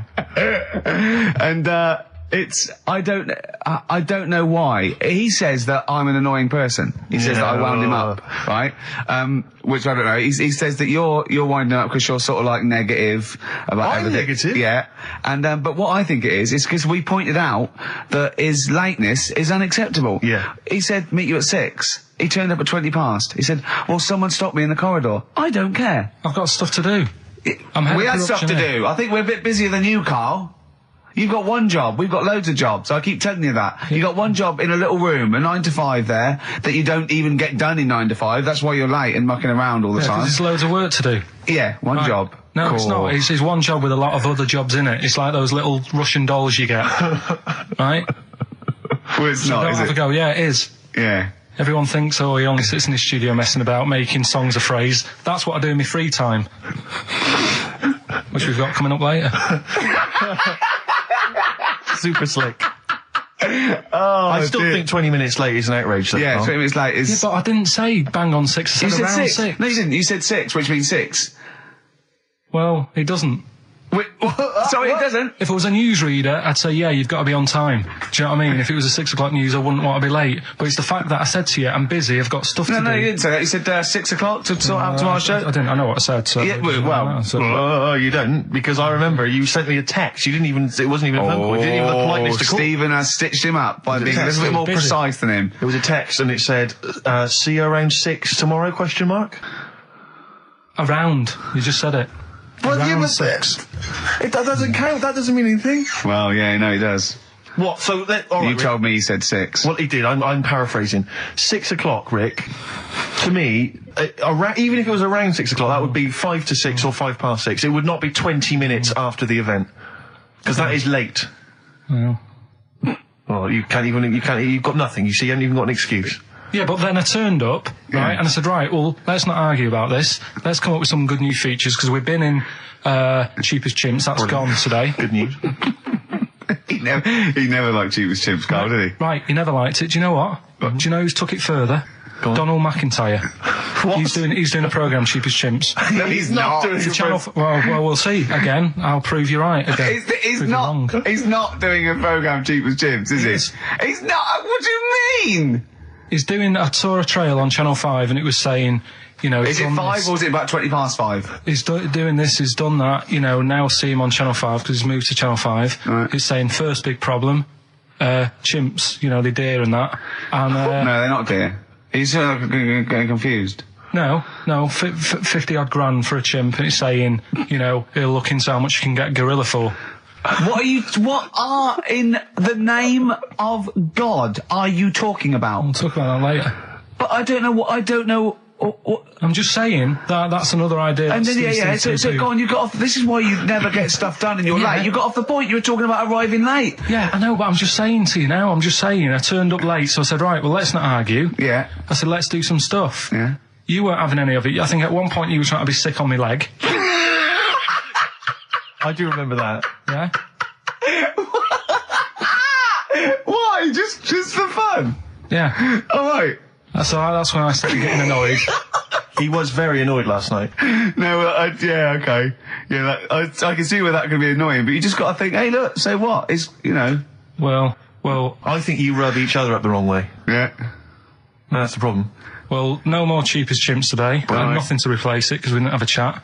Songs of phrase, we're doing that. You can win some stuff. Yeah, we've got the film that we haven't done for the last 2 The weeks. final film, we won't be doing Let that. him now. down. There's 2 weeks. So you're 2 weeks late on that. Can I just ask, guys, is there going to be some great music? Yeah, well, What I've got about some- something from the only ones? Yeah, The classic, another planet. Brilliant. Yeah, but it's all the time. It's not just, I mean, you haven't done that with me, taking your clothes off and that yet. But, like, last night we were sat in the pub and I was saying, right, you know, let's not even worry about new features then. Let's get the current ones, you know, going. Like Getting what? Good. Like, the one I was trying to work out, the Cheeky Freak of the Week. Think of that! Yeah, but I Think was of saying... that, though, as a normal conversation. Yeah, but I'd looked online, right? I didn't find that much. I found, actually, I'll tell you what I found later. Brilliant. We're looking for them, right? And then at one point, I think you said to me, go and, you know, what about the Guinness Book of Records? Yeah, you know, they'll have, like, yeah. the best freak Yeah. in the world or whatever. Yeah, ever. So I said, yeah, bring one in. Now, you've got one at home. Yeah, I've got a But you couple. couldn't be bothered carrying that in today, so I had to go out of the pub that I was at, Yeah. nip into Borders, Yeah. buy a Guinness Book of Records, Yeah. out of my own money, $18.99, Yeah. bring it back, and then you said, I don't know if I want to do this feature. So it cost me 20 quid for that. I had to buy a video for Silence of the Lambs film clip. I'm actually out of pocket at the end of this. But do you want to work with me is the thing. If you want to work with... people would pay that sort of money to work with me, Carl. You're a lucky bloke. Think how many people think, Carl, he gets to drink and sit. Yeah. Well, you making a cup of tea and I surprised, didn't I? Little surprises. You know, last night, Do you know when I left the pub in a bit of a mood because I was just fed up with not getting anything done? Yeah. Walking down the road, I was thinking, how can I get out of this? How can I stop having to work with them? I'm thinking, I wonder if I leave, I wonder if they'll be funny and they'll go, and then my boss will be giving me stick. I'm thinking, how much notice have I got to give out? And all this is going through my mind. I'm walking home and I got in, said to Suzanne, I'm sick of it. She's going, you need to do it when I get a new kitchen. And I was like, yeah, but how big does the kitchen need to be? I was saying, do we need a big kitchen? Can we get a small one? Have we got enough for a small kitchen? Do we need so many cupboards? Can we just have wood instead of steel? All this, trying to get out of doing this. Yeah. It's always I always feel like, because I like to think that I'm not perhaps as bad as him. Yeah, You annoy me in different ways. Like what? How does he annoy you? Well, stuff that, I come up with ideas, say Cheap as Chimps. Yeah. Rockbusters springs to mind. Yeah. 15 like Taiwan.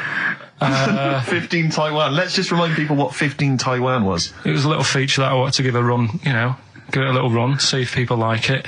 The premise being? No, there's no premise, it's just a title. No, we were going to get 15 sort of ornaments, you'd explain them, and then people would call up and say, that one's from Taiwan.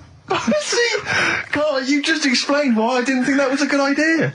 Yeah, by explaining the good... No, the funny thing is, Steve, right, I was walking down Regent Street on Monday, walked past one of these big stores, right, and they've got all famous quotes on the windows, right, and one of them was something like, an absurd idea is often a great idea. Yeah. Do you know who said that? Go on. Einstein. Yes.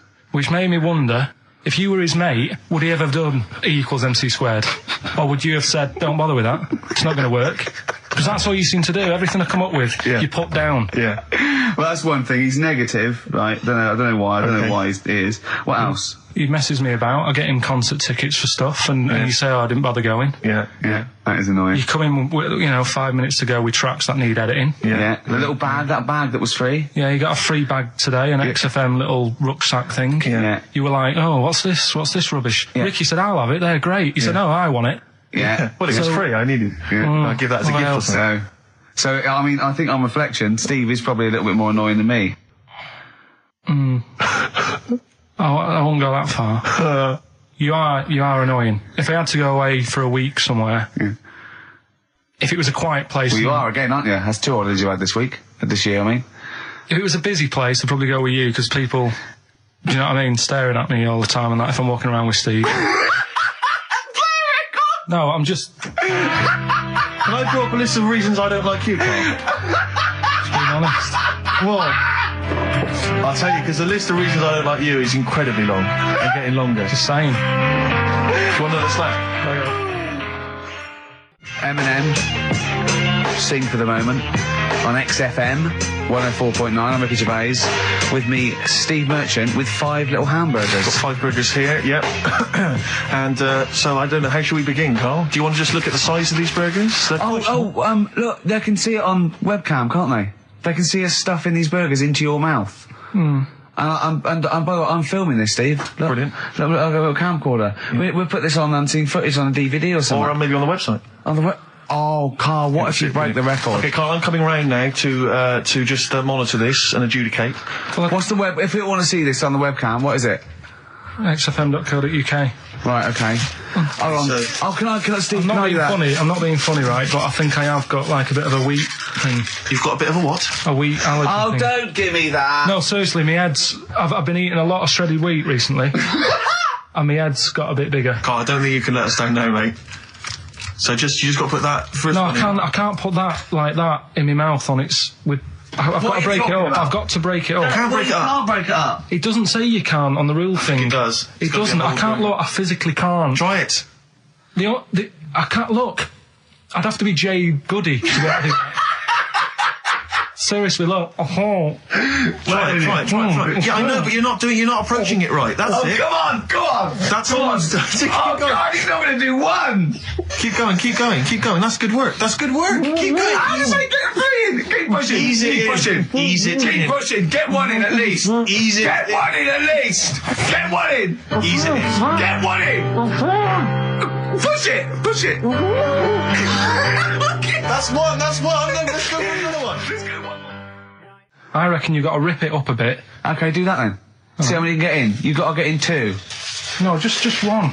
No. Well, it's three. Pack it in. What do you do? Pack your cheeks first. Honestly, Steve, my head is swelling a bit because I have got a wheat allergy.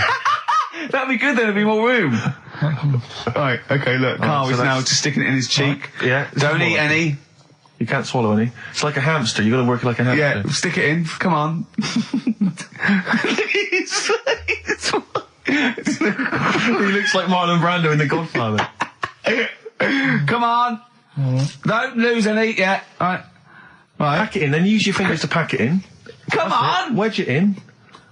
Like you're grating the bath. I can't do this either. Keep going. Keep going, don't give up so early. This is part of the problem. You just give up, Carl, too quickly. You failed again. It's like your history O level. Come on, Carl. Come on. Do something well. Succeed at something. Push it in. You've got nearly a half a burger there. Oh, I'll come round there.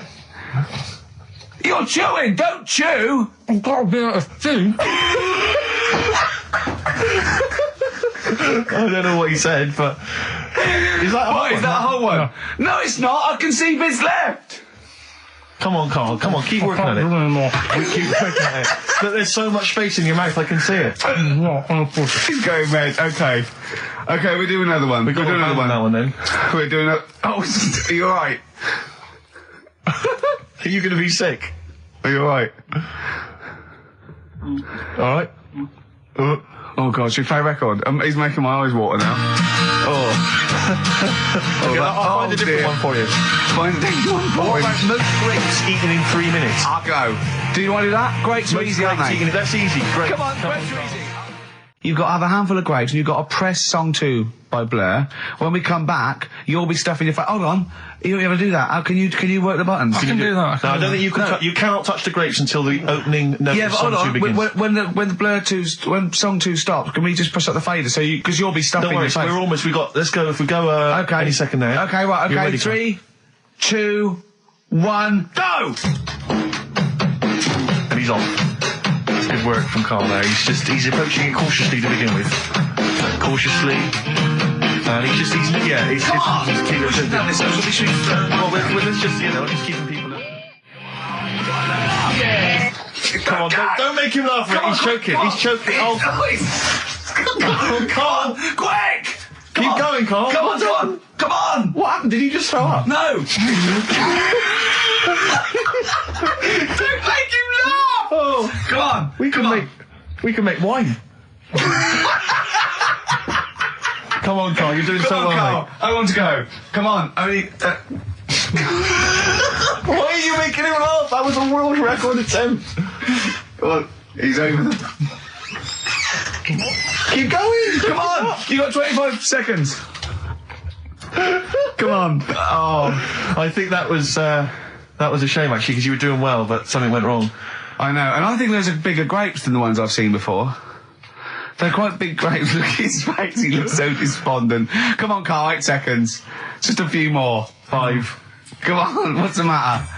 2, 1. It's all over, Carl. It's all over. Better count how many you did. You can get good at this. We can get good at this over the weeks. I think that was a fairly pitiful attempt, actually. I really thought you had It's interesting, actually. These are harder records than you might think. Yeah, I know. 6, 8, 10. How do you feel after that record-breaking attempt? Not happy with that. What are you not happy about? The fella who did it, was he in hospital and just had loads of grapes? I was bored. I'm sure he wasn't producing a radio programme, that's for sure. Well, to be fair, neither are you. What was tricky about it? What did you find hard? I think having Ricky standing over me, sort of shouting, "Go on!" isn't normal. No. But so that wasn't... He hasn't eaten any! Hold on, that's 50 left. That's quite a poor attempt then, by the seam of it. Would you think about trying to maybe do that again in a couple of weeks? Would you do some practice and try that again? No, leave it for the experts. And I noticed a tricky point. Maybe sort of when you had about 50 seconds to go, you seemed to be spewing things into the bin. What was that? Again, mainly Ricky standing over me. 88. He's got 88 left. Okay, so what's the mental arithmetic there? Because we put how many in? It was 150 in the thing, wasn't it? What did I say? What did I say I had left? Well, I'm not doing it again. 88. So He had 88 left. So 62. God, you're only at 62. What's the matter with you, Carl? There's people start you at 62. That is rubbish. That's disappointment. let's leave that. You failed on 2 world record attempts there. 62, and the record's that is rubbish. What were you doing? Oh, yeah, but like I said, I've got a small throat. I can't drink a drink quick. Ever since the Mr. Freeze Pops when I was 6, that I nearly choked on, I nearly died on, I can't go back. It'd be like asking, I don't know, someone who got run over to play Frogger or something. What's Frogger? What, you mean A real life computer Frogger? game. Well, just a computer game brings back memories, doesn't it? And I can't do that. What's Frogger? Does Frogger get run over? Yeah. It's a little frog that has to run across a busy road. Do you know who he reminded me of? Apart from Hamburglar and Zippy and all that. When he was mentioning those grapes, because of the shape of his head, it looked like a game of Pac-Man. Yeah. It did, as he was getting to him, it looked like... We should have had that music. It looked just like it. Oh, God. Do you remember there was a board game version of Pac-Man? Was there? I mean, the only thing that Pac-Man had was the fact that it was on a computer and it was a little face eating things. But imagine that as a board game. But there's board games of, like, things that you don't need board games for. Yeah. It's like there's board games of charades. Do you know what? You don't need that. It's like parlour games. Board games of let's watch the telly. Yeah. Let's play sit around. And it's all like 1999. You don't need it. New from Mattel, a stick. Simply run along, clanking it against a fence or a metal grate. It's fence stick. And a picture of it. Like, oh, Nan, that's my stick. I'll tell you That's what. my fence stick. Do you know I saw in a shop recently the board game of Cold Feet, the TV show. That is a winner. You are John Thompson. Yeah. Go back. Yeah. It's a good game. Drink 8 pints. Go on. Songs of phrase. Songs of phrase, nicely done. Right, we'll get this going. How do you feel, Carl? Yeah, all Again, right, all disappointment. right. Disappointment probably to your family and friends. Well, I don't think they'll be that gutted, to be honest. Right, songs of phrase. Well, Carl, why don't we beg you to come up with songs of phrase? Because it's a big tease. People love that. Yeah. It's one of the hot new We've got quizzes. one more thing for you to eat. No, I'm not doing any more of that, seriously. Play a song? Right, songs of phrase next, right? That was rubbish, that half hour. Rubbish. Kings of Leon, California Waiting on XFM 104.9. Do you know what, Steve? We get emails and, we got our posters up around this show and people enjoy it. But I don't think we get the credit we deserve for picking the music. It's true. Because we're totally unplaylisted, and I don't know if people know about this, that mine and Steve's sort of first passion before comedy is probably music. We're really, we love playing each other sort of records and that. And maybe when we come back, we should do a show where there is no pressure to, like Carl doesn't press the buttons for us, pre-record it, where we just swap each other's sort of ideas for music. It'd be like the Ricky Gervais compilation tape. Well, sort of like, we're not talking John Peel, where we try and find obscure Belgian jungle and do demos. It'd be everything from, Kings of Leon, Lou Reed, maybe a bit of 80s stuff that people have forgotten about. Beautiful songs. So what do you think? I'd love to do that, Rick. I mean, genuinely, there's nothing more exciting to me than introducing to someone a song which they then go on and they love and they listen. Maybe they buy the album. But that's something to think about, maybe for later. Yeah. Well, it's like you say, the pressure to kind of come up with some, high caliber chat between each record. It takes the toll. But and that's it's a passion of ours, and we'd love to. But now it's Rockbusters. Bad Time from the Jayhawks on XFM 104.9. Steve Merchant, Ricky Gervais, Karl. We're having a good time. We are indeed. All right, Carl, what you got lined up for us now? Right, well, you got a choice. Nearly Dead. You can have a bit of educating. Yeah, let's have educating. Come on.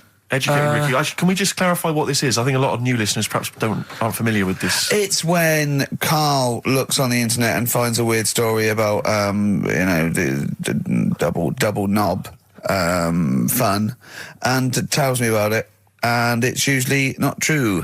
Okay. If it is true, I know it already. Go on then, Carl. They're not really weird stuff, it's just stuff that's gone on. That's interested me, that's all it's about, and I educate about it. I should just confirm that we've had a number of emails that say the baby born without a knob and then having one transplanted from a baby that luckily enough had 2 knobs is apparently true. Right, listen. So, I don't question that you could be born with a deformity and get someone's, fingers, knobs. What I'm saying is, it didn't happen with the doctor goes, I'll leave with it. I don't believe it. That baby's got 2 knobs. Exactly. What a coincidence. I bet that little bit of information isn't in there, is it? Sure. That he went out the door, I'm going to get a coffee, came back, bloody hell, hold on, no, there's an extra knob, I found an extra knob. We can put that knob on there. Perfect. Travis, writing to reach you on XFM 104.9, all right? Couple of emails here trying to respond to our requests for nursery rhyme related information. Oh, go on. Nikki Williams says that she was at infant school and she had a nursery rhyme book, and in the book, and this may just be the illustrations, but apparently the 10 in the bed in there were small baby monkeys, which you'll be loving, Carl. But again, I suspect that might just be the illustration that accompanied the... I remember I had a book of nursery rhymes when I was little, and my brother, he was older than me, and I was about 5, so he was about 16. And I remember him and his mate just absolutely cracking up because it said, up Jack got and home did trot as fast as he could caper. He went to bed and bandaged his knob, N-O-B, with vinegar and brown paper. I've since found out that knob is like the old English for head, but I didn't know why they were laughing. Of course. They were just cracking up. This was, whenever one of my mates' brothers came around, he said, where's your nursery rhyme book? And he'd read it to him. Yeah. And it was just the funniest thing in the world. The brown paper and vinegar was a popular method, because didn't Jack and Jill use that? They used something similar. No, that was Jack and Jill. That was Jack and Jill. Yeah, that's Jack when he broke his crown, which obviously, that means his head as well, doesn't it? Yeah. So he's fractured his skull on a sort of like an outcrop of rock. Yeah. And then... is that still used, the brown paper and vinegar? I don't think it is. I don't know, maybe in Manchester they're still using that, I'm not sure. Yeah. Tracy and John Burton say that they reckon a Humpty Dumpty was actually a cannon that used to sit on the walls of the castle in Colchester where they live. That makes sense. Yeah, that would make a lot more sense. Sat on a wall, I had a great fall, the kings couldn't put hands together again. So he had they broke the cannon, or it meant it exploded. Maybe the cannon fell apart. Because people used to get blown up by cannons just doing it wrong, didn't they? Sure. Which is hoist by your own petard. Right. Where that comes from. Right. Coming back and blowing up in your face. So that makes slightly more sense, because you would want to send for the King's Men then. Yeah, and the horses. I think the horses just came along anyway. That was quicker. Sure. The quick King's Men, it took them about 3 minutes, with the horses there in about a minute. So, but I mean, if it blew up, there's nothing I could do. Yeah. So we got to the bottom of that. See, that educational, Carl. See, this is real education. You know what I mean? It's got a bit heavy though, isn't it? What, Humpty Dumpty? Yeah, it has got a little bit heavy. Let's dumb it down a little bit. What do you want to do? Mary, quite contrary? We're doing Rockbusters in a bit. Hang on a minute. What? Before you even get to Rockbusters, oh, man alive, there are loads more verses to Old Mother Hubbard. Are there? I'm going to digest these while we play the ads, and I'll see if there's any salient information I can give you afterwards. Brilliant. Moving on, what's the next one? Would she be able to breastfeed? Yeah, and she'd be able to do it standing up while he was on the floor. Talking to nipples. Come on. There's a lovely juicy pair over there. Okay, I think that's the last show. People should actually phone in and speak to Carl and try and convince him. Forget that. Yeah, what's the number, Steve? Forget that. We haven't got time. Yeah, he hates answering it. We'll do it during the record. Phone in if you want to speak to Carl, if you know the number. Call in, try and convince Carl to kiss a little nipple. Don't want to. Rick, I should just point out that I feel... Don't answer back! Come on, I think Carl has offered nothing there. I think those educating Rickies were appalling. And the only thing that would redeem the show is if he kissed the nipples. Kiss a nipple. Phone in if you want to speak to Carl. If you know the number, call in and try and persuade Carl while this record is on. We'll answer the phone. Phones are still going mad. Answer one. Just put with someone out. Kings of Leon, California, waiting. He was rude. He's so rude to people. They phone up and they say, "Oh, kiss his nipple," and he goes, "Yeah, all right," and he hangs up on them. Answer the phone. Put them on air. Answer the phone and be nice to whoever it is. Be nice to them at least. Putting people on the air. Hello, Carl. Yeah, speak to Carl. Why don't you speak about that human monkey that was on the other day? Old news, man. How long have you been listening? Listen, can we forget the monkeys? What do you think of his nipples? All right, then just kiss his nipple then for... I'm not going to kiss his nipple. I'd do it for 500 quid, easy. Would you? Yeah. But why? Why do you want me to do it anyway? What are you getting out of that? Oh, come on, mate. 500 quid. It's worth it. Yeah, but... He's got the money. You'll probably get more out of him if you want. It's not about the money, really. Think of Suzanne. Suzanne, you come on 500 quid and go, there you go. Just kissed his nipple, 250 quid each. She gives me more. It's not hard. It's not happening. Right, it's not happening. Did you just cut him off then? Well, there's another fella there. Who's that? My name's Linda. Right. All right, Linda, you all right? What would make your day, Linda? If Carl actually gave it a lick, not just a kiss. Forget it. Go on. I think what else has gone on. Well, while you're thinking, Carl, I should just tell you now, you threw that question out earlier, why are ginger people historically mocked? We've had a couple of responses on the text, 83XFM. Again, as ever with XFM listeners, don't believe what they say, don't trust what they say. But one of them... have we got any respect for anyone in the world? I'll get back to you. Pete in Tooting, now again, I think this is nonsense. He claims that the reason ginger people are disliked is because Judas was ginger from the Bible. I don't know where he's come up with this idea. No, I've heard that. But I mean, are there a great many people from, the Middle East who are ginger? Well, that's probably why he stood out. Sure. And he was probably fed up, and he thought, I'll get him back. Yeah. Maybe... Unless he had his hair dyed ginger when he was on the witness protection scheme. Which presumably he had to go into after all came out in the book. What did he do? What did he do? He stitched him up, didn't he, to the Romans, didn't he, Judas? Did he do it for 40 pieces of silver or something? I'm not big on the Bible, but apparently... Incidentally, if you'd like us to stitch up any kind of Messiahs for 40 pieces of silver, just get in touch, 83XFM. We're willing to do that for you as well. So that's one explanation. There's another one here, which is, again, I don't believe this for a moment. It says, ginger people get a lot of stick because in Elizabethan times, people with ginger hair were told that their mother had slept with the devil. And that was why their hair was ginger. So there's two options. Maybe if you've got some more, you can any more spurious thoughts, then get in touch. The Pogues, Rainy Night in Soho. I hope there isn't a rainy night in Soho tonight, Rick. I'm sure you're one of those who agrees with me. Listen, we just had an email here from a guy called James Lee. He says, hi, just writing a bit of info on the scientists in Antarctica. I'm a scientist who's just come back from one of the Antarctic bases called Halley. There are 15 people staying there over the Antarctic winter. The scientists are looking mainly at the atmosphere, things like the ozone hole and meteorology. Right. I think there are 6 scientists staying over the winter, as well as a doctor, electrician, mechanic and a carpenter and so on. And so he's saying they do listen, they have the internet, so they maybe could listen to the show on the internet. And if you get the chance, say hi to Francis and the rest of the winter is for me. Sure, no problem. Yeah, thanks, James. But yeah, there they are. That's what they're doing. That's what they're up to. But why are they asking you for a message though? When I mean, have these people got families and that, or are they convicts or? No, what do you mean? Of course they probably do get messages from their family. Well, why are you doing one for one? Is that, I mean, do you know, like you see it in, like, Porridge and stuff like that, where if someone's in prison and no one visits them, and they sort of look a bit fed up and that, is this message that you're doing for like, people who don't get a letter in the post from... Brilliant. So they put this on the shelf until someone doesn't get one. All right, Hargreaves? Yes, sir, I didn't get a message today, sir. Yeah, I've got a message, Hargreaves. I've what, sir? Hargreaves, you have got a message. Really, sir? From Ricky Gervais. Really, sir? And then I give it...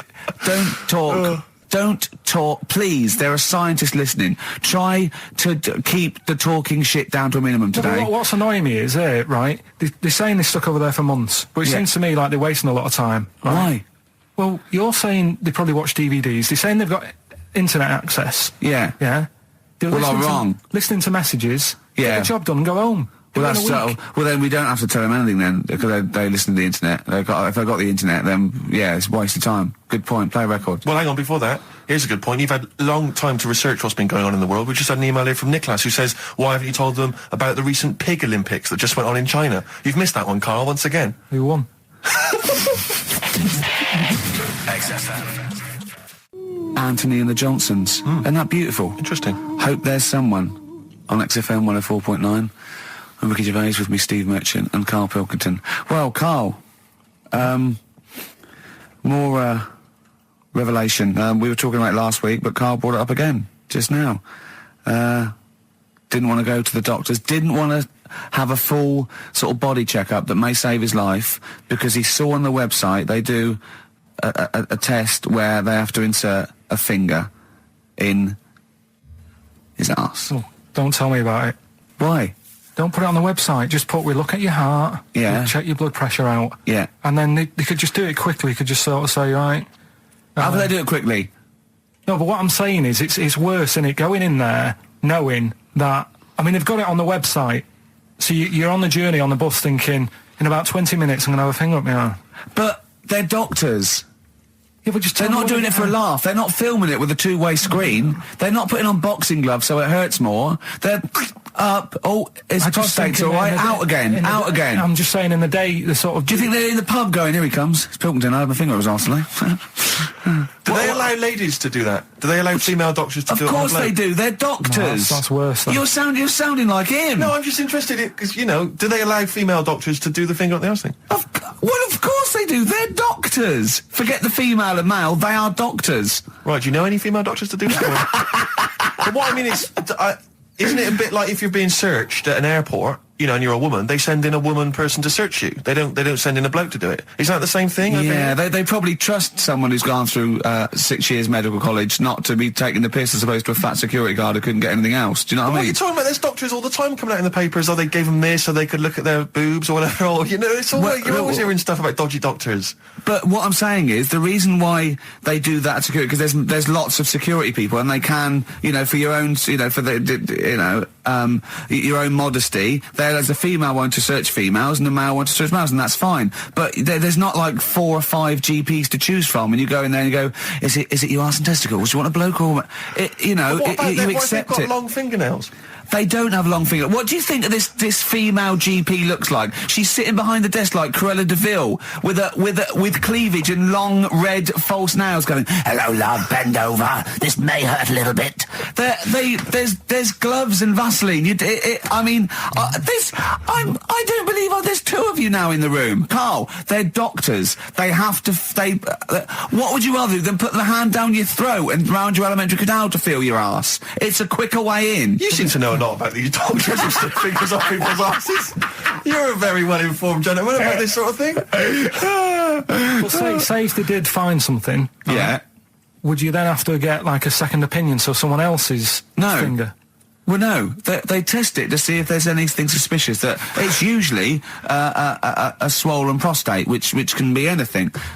So they, you know, they catch it early, and that's it. They feel up there. But if you want a second opinion, then the same doctor will just stick a thumb up and have a feel around them. Yeah. So it always works in the same way. Yeah. Well, if there's a doctor who can, I don't know, put me at ease. I mean, surely there's another way around it. I don't believe that. I mean, what is this? 60 million people or something in the world, isn't there? 60 billion or something? Well, 6 billion, something. Yes, you got it. Right. You hit it. Well done. That's good work. Right, so yeah, there's 6 billion, did I say? Yeah, what's 6 billion then? Loads, isn't it? Yeah, but... So if you want a doctor to phone up to assure you that the finger at the bum thing's not painful and that it's necessary, and Just that it's not just someone trying to get kicked. Just that it's not an easy way round. All right, what's the phone number here? It's, changed, haven't they? Oh, You're the producer! Hang on, here it is. 0871 222 1049, and I think you select option 1. It tells you anyway what to do. Please, if you're a GP, or you've, you know, even if you've completed medical, I mean, we want a qualified doctor, really. Anything else is not good enough for Karl Pilkington. We'd love to, you can ask him all the other questions, because, you know, Karl, as I said last week, he doesn't feel his own testicles because he doesn't like the feel. Yeah. So, you know, I'd like a doctor to explain to him how necessary that is. And this is truthful as well. I've got very slight pain around the genital area at the moment, and I think it might be some kind of groin strain, but I'm a little bit anxious, not entirely sure yeah, what it is. You've been with me twice when I've gone along to get them checked. Yeah. And I go, oh, what's that? Yeah. It's terrible. I mean, but, you know, it's usually... I think you're in a pretty low risk, aren't you? I'd hope so. You're coming out of the 20s. I think testicular sort of... I shouldn't be doing this. I'm not qualified. No. All they said was to me sort of like it's 20s and 50s. We're in...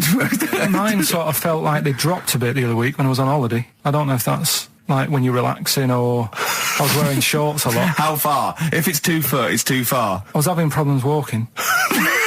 What do you mean? Why? No, it was just a bit, I had shorts on all day. I'm happy and walking about on the beach, what have you. And then at the night, when I put some long trousers on, I was sort of walking like a ricket. They probably like stretch a little bit. Sometimes, I told you when I was about 18, I was scared. I went to the doctor. I felt a pain, right? And because I was doing biology, I thought I'd show off this doctor. I said, I've got a pain. I think it feels like it starts in the epididymis and goes up through the urethra either. And he went, finger up the arse. He said, your jeans are too tight. They're squashing your balls. So we want a doctor like that. So what's the phone number again? It's 0871 222 1049. A qualified doctor. What do you mean your balls drop, though? We've got to come back to this. I don't know, they just felt like... it's not too bad at the moment. I was all right on the way in, but it was just, I feel twinges all the time, but you never know whether it's just because they're no, in... but they felt like they weren't my own. Do you know what I mean? They sort of felt a bit like these are. There wasn't a bloke standing really close to you, was there? You didn't get them mixed up, did you, on the way back? On the flight back? Someone else has got Well, take a leaf out of nudist books. They just walk around, they've got nothing on it. About nudists. Why? Well, let's play this ad break and that. And have you had another encounter? If we've got time, I'll tell you about it. Have you really? XFM. Right, we've got who's that on the line? It's Rob. Rob, and are you a doctor? I'm a final year medical student. I'll be a doctor in 2 months, touch wood. That's close enough, isn't it? Yeah. Excellent. So, where do you study? Do you want to give more details, or do you want to remain anonymous as you're calling in to I study at Barts Hospital. All right, great. So, why do GPs sometimes put their finger up a man's anus? To see what's there.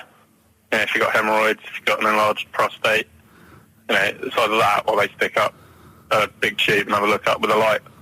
What? And it's easier to do that.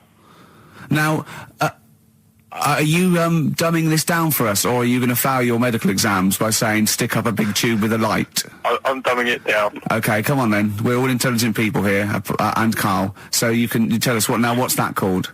It's called a sigmoidoscope. Right. Nice. That was a clever test, wasn't it, Rick? 12 inch long. Yeah. 12-inch long tube they can put up there. So, Carl, would you prefer that or a finger? Well, so do they sort of do the finger first, and then, I mean, at what point do they say, hang on, we need a light here? I mean... It's normally if there's something wrong. But, so if I go then, say if I go to this Wellman clinic, right, and they go, yeah, the art's good and that, yeah, finger, there you go, and then they go, hang on, I'm going to go and get me light and tube. I could start worrying then because they've sort of found something. And they're not likely to go straight in with the tube. They'll probably send you off some tests first. But Carl, there's nothing. But you go to these places to put your mind at rest and to know where you are with your health. I mean, it's not that you go along. That's what most people worry about. They think that because I'll go along and they'll find something. Well, one, that's illogical. It doesn't heighten the fact they find something because you go along. And two, if they do find something, it's a good job you went along. I mean, I'm a hypocrite because I don't go to the doctor, but I've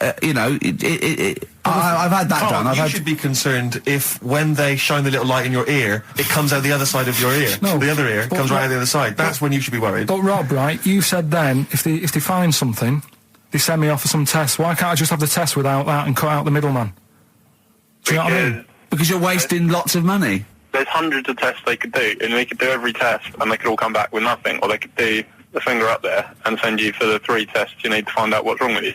But in this day and age, with all the technology and that, and like brainy doctors and all that, the only way to find out is sticking a finger up there. What are you worried about, Carl? Is it fundamentally that this doctor who's has done 6 years medical training, is it embarrassing to have a man's finger up your ass? I just don't understand how you can get round to that without... But what don't you like? Is it fundamentally you don't like anything up your ass, or is it the fact that it's a man's finger up there? I don't like going to the doctors. It makes me nervous, because I think if anyone searches you long enough, they're going to find a fault with you, right? And especially if they're going that far into you. They're going to find something. And probably not. Well, you never... I just don't... I don't know how to get round to that sort of... that point where you get a...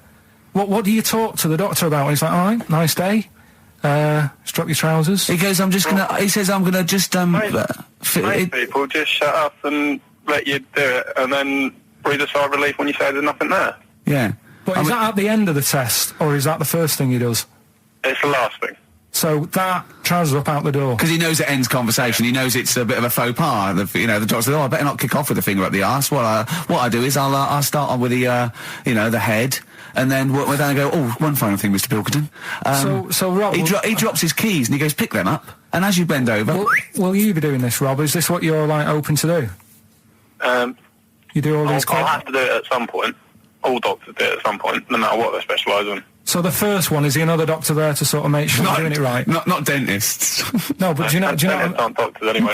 No. But do you know what I mean? Like normally, it's like a co-pilot will have someone with them for the first one, So when you put your first finger in, Yeah. will someone be there going, right, you just want to move to the left I've of it? already done it. Have you? Yeah. So that's the thing with a student, you're learning. So you get people teaching And you how learn to on... do these things. Can I just point out, Rob, I think I'm right in assuming that you have a glove on, Yep. and there's lubrication, Yep. and it doesn't hurt. No. There you go. What are you worried about, But Carl? who's this person who everyone's testing on in your class? It's not one person. One person. There's like, when a patient comes in and they've got a problem, your boss, the consultant, he does his finger up, and if he finds something, he goes to the patient, is it alright if the student has a feel as well? Then the student puts on a glove, puts the bleed on the glove, and sticks his finger up and sees what he comes out with. Rob, I wish you could see Carl's face. I mean, his face when you said, and he says, can this fella have a go as well? He looked horrified. That he thought it was a free-for-all, like there's a queue of people trying on gloves and going, let's have a go. That looks good up there. What have you found? No, I mean, how come you had to sort of... Is it not something you could test on yourself rather than waiting for other people to come in? Because then, you know... It's an awkward position to get to, really, isn't it? Well, but you can have a good rummage then without feeling too awkward, but to sort of have a go on your first patient when you don't really know what you're looking for anyway, do you know what I mean? Never really thought about it. Because you don't... If you've never done it before... You pop your finger in there, and you've got to sort of look. You've got to have an expression on your face, like you know what you're finding. Well, they can't see what you look. They can't see your face. There. You've got the big boss consultant man going, now move your finger there, and you'll probably feel this. But he's just done it. He knows what's there. Well, what? Oh, so he's already had a go. He's had a feel, and he's going right. If you feel to the right, that's the conglomeracy or whatever. The congomblery, yeah. Its congomblery is in perfect working order. I'm still... Thank you, Rob. I'm sorry you had to go through this. Carl is probably the worst patient you'll ever encounter in your medical career. Good luck with your finals, and thanks very much. And do you know any female doctors who do this? Or? Thank you. XFM 104.9. Thank you. U2, City of Blinding Lights. I'm going to see them next week at Twickenham. Yeah, well, enjoy that. Looking forward to it. Yeah. Thanks again for letting me know about your... old Nobbo and Edge and all that. Now listen, you just got an email there saying, can you turn up your microphone, Steve? Apparently my voice is a little bit quiet. Carl has to do one thing, make sure we're heard. That's all he has to do. Well, I can hear it. Sounds fine to me. Well, not to the listeners, and that's who we're trying to please. Well, it's one person, so they can't hear Yes, but we've only got one listener. So if he's not happy, we're buggered. You're allowed to say buggered? Not twice, certainly. Once could have been a mistake. Yeah. Twice, pointing it out is definitely, complaint material. Neil Young from the album Zuma, and that's Pardon My Heart on XFM 104.9. Ricky Gervais, Steve Merchant, Karl Pilkington. We just had a text here that says, and I don't know what truth there is in this, as ever, but John says there is apparently a nude bike ride today in Hyde Park. Now, I can't believe that's the case, because I don't think it's allowed, is it? You can't ride around with your veg, can you? I don't know. Why would you want to? Well, good point. On a bike. On a bike, I like the fact that that's what disgusts him. I want. Do you know what? If we did appeal for a nudist to call in, I'd want a very specific sort. I want a German nudist, a middle-aged man called Helmut. Okay. If there is any, or the closest one to it. So I want a middle-aged man from Germany. If your name is Helmut, you're in. But I'll accept Hans. Carl would be good, wouldn't it? All right. Yeah. I think I'm wondering if the age might. Maybe we could we broaden that Okay, out just a German nudist bloke. Right. Can he at least be fat? Can I find a fat German fella? If your name's Helmut, we're going to give you a big prize. Yeah. But any fat German fella who likes to get his sausage out. Sure. Okay. It's sauerkraut. Yeah. What's the phone number? 0871 222 1049. It'd be good just to get an email or a text with a contact on it, and then I can just call them up in the week. Sure. And 83936 is the text number. I don't know what our audience demographic pans out like, Rick, but I'm suspecting that's probably a fairly small fraction of our listenership. I know, but there must be someone out there. If you know a fat German who likes to get his tackle out, phones are going. Straight away. Just answer it, Carl. Just answer it. Just pop that. It could be anything. Well, just see what it is. To be fair, it could be a nutter. But just say hello. Just tell your turn. It's not straight away. He'll stay there, won't he? He'll stay there. Well, answer it. Answer it. Leave it. Answer it. Oh, you see this? It's gone. It's gone. There you go. He bottled it. So, just as well. Well, you took too long to answer it. Lloyd Cole, Impossible Girl on XFM 104.9. Wow. Rick, I'm just reading an email we've had, and it is indeed true. Scores of naked cyclists will be wheeling around London today in a mass protest against oil dependency. The World Naked Bike Ride will see the arresting sight of up to 200 daring riders bearing all in their cycle past some of the capital's most famous landmarks. Have they got to wear an helmet? Are they against wearing a helmet? Well, I think they're trying to make a statement, I would imagine. I don't know. Well, they don't have to wear a helmet. It's not law to wear a helmet on a bike, is it? It's for your own safety. It's sensible. You're right, yeah. Well, it's also sensible to just pop some pants on. Pop some pants on. Are you going to be popping down there and cheering them on? I'm not going anywhere near it. What are they going against? What's the problem that's going on? Oil dependency. I think, generally we're consuming too much oil, aren't we, in the world, and it's going to run out one day, and we've not got any alternatives. Talking of campaigns and things and that, did you see Sir Bob on Jonathan Ross last night? Sir Bob Geldof. Yeah. You going to walk to Edinburgh or sail to France, Carl? What do you think of all this? The G8? I think it's good that, he's doing some stuff for the world and what have you, but probably won't bother. No. I'm going to walk. What do you make of all this campaigning? He's dedicated his life to this now, hasn't he? Yeah. I mean, it's interesting. I was watching him last night, and I respect the man. I mean, he used to work here, didn't he? Did some shows and that. Mm-hmm. It's good. It's all right that he can do it, but... I assume that's not why you respect him. I assume you respect him because he's trying to save a nation, as opposed to used to work in XFM for a while. Yeah, I know, but I'm just saying it's good that he's given up a lot of his time to, try and save the world and that, but, there's a bit of me that's kind of like, is he wasting his time a bit? Right, well, what do you mean wasting his time? Well, he tried it before and... No, wait. What he's trying to say is that the G8 are I think the 7 most rich, wealthy nations in the world, and Russia, and they get together and they can wipe out the third world debt. I.e. they owe us billions and billions of pounds. They can't afford to pay it back. So he's going to say, let's wipe the slate clean and pledge, I think, a lot more aid and stuff to them, isn't it? Mm-hmm. So what do you think of that? But won't they just do it again? Right, what's you thinking? No, I knew I had a little diamond in the rough here. I mean, obviously, I admit I brought this up because I really wanted to know what Carl thought of it. Sure. Yeah, I had ulterior motives. It wasn't just for awareness, for the very worthy cause. It was because I know. Look at him looking at me. Look at him. He looks at me like a cat. Honestly, it's like there's nothing behind those eyes. Right, what do you mean? They're just going to run up the debt again, you think? Well, what I mean is, right, when I was a kid, right, and I wanted to go to the arcade, I'd borrow £1 off my mum, right, and she'd say, don't come back asking for more and what have you. But I'd have a go on a pinball machine or whatever, game on a fruity, and then go back, and she'd go, can I have some more money? And she goes, I gave you £1 before. And I go, I know, but I'm on holiday. And she goes, there you go then. And then I go off and do the same thing. I didn't go, no, I wasted the last one, I'm going to pop this in the bank. Right. So you think that's what's going to happen with... That's a nice metaphor. So what do you think happening there? Is the Africans are blowing it down the arcade? Instead of putting it towards a fishing rod, they're blowing it down the arcade. I'm trying to win a watch. Look, I've got 100 goals. I think this thing is dodgy. Yeah. I'm trying to win a fluffy toy. Bob's saying you're never going to get the Snoopy. You're never going to get the Snoopy. It's always going to fall out of the little claw. It's rigged. The claw is not strong enough. Yeah. Do not waste it. No, Midge. Midge, you have to write a song. Write another song, mate. They've blown it down the arcade. Brilliant. So that's your genuine logic, is it? Well, I just don't know...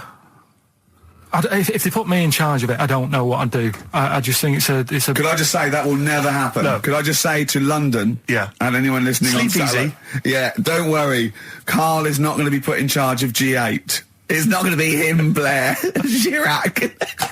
That would be a joy if it were. That would be amazing. Well, I've got another food-related item here. Now, Carl, I got a little email via my agent sent from someone here okay, sent from someone at XFM, okay, and I won't say it was, she just said, I thought this might be good for Ricky to use on Saturday, and obviously what happened is Suzanne has sent you an email in the week, it was Wednesday, and you've returned it, but I think you've returned it to the wrong email address. You returned it to someone here who, of course, immediately forwarded it to my agent for ridicule on the show. Don't panic, it's nothing that bad, okay?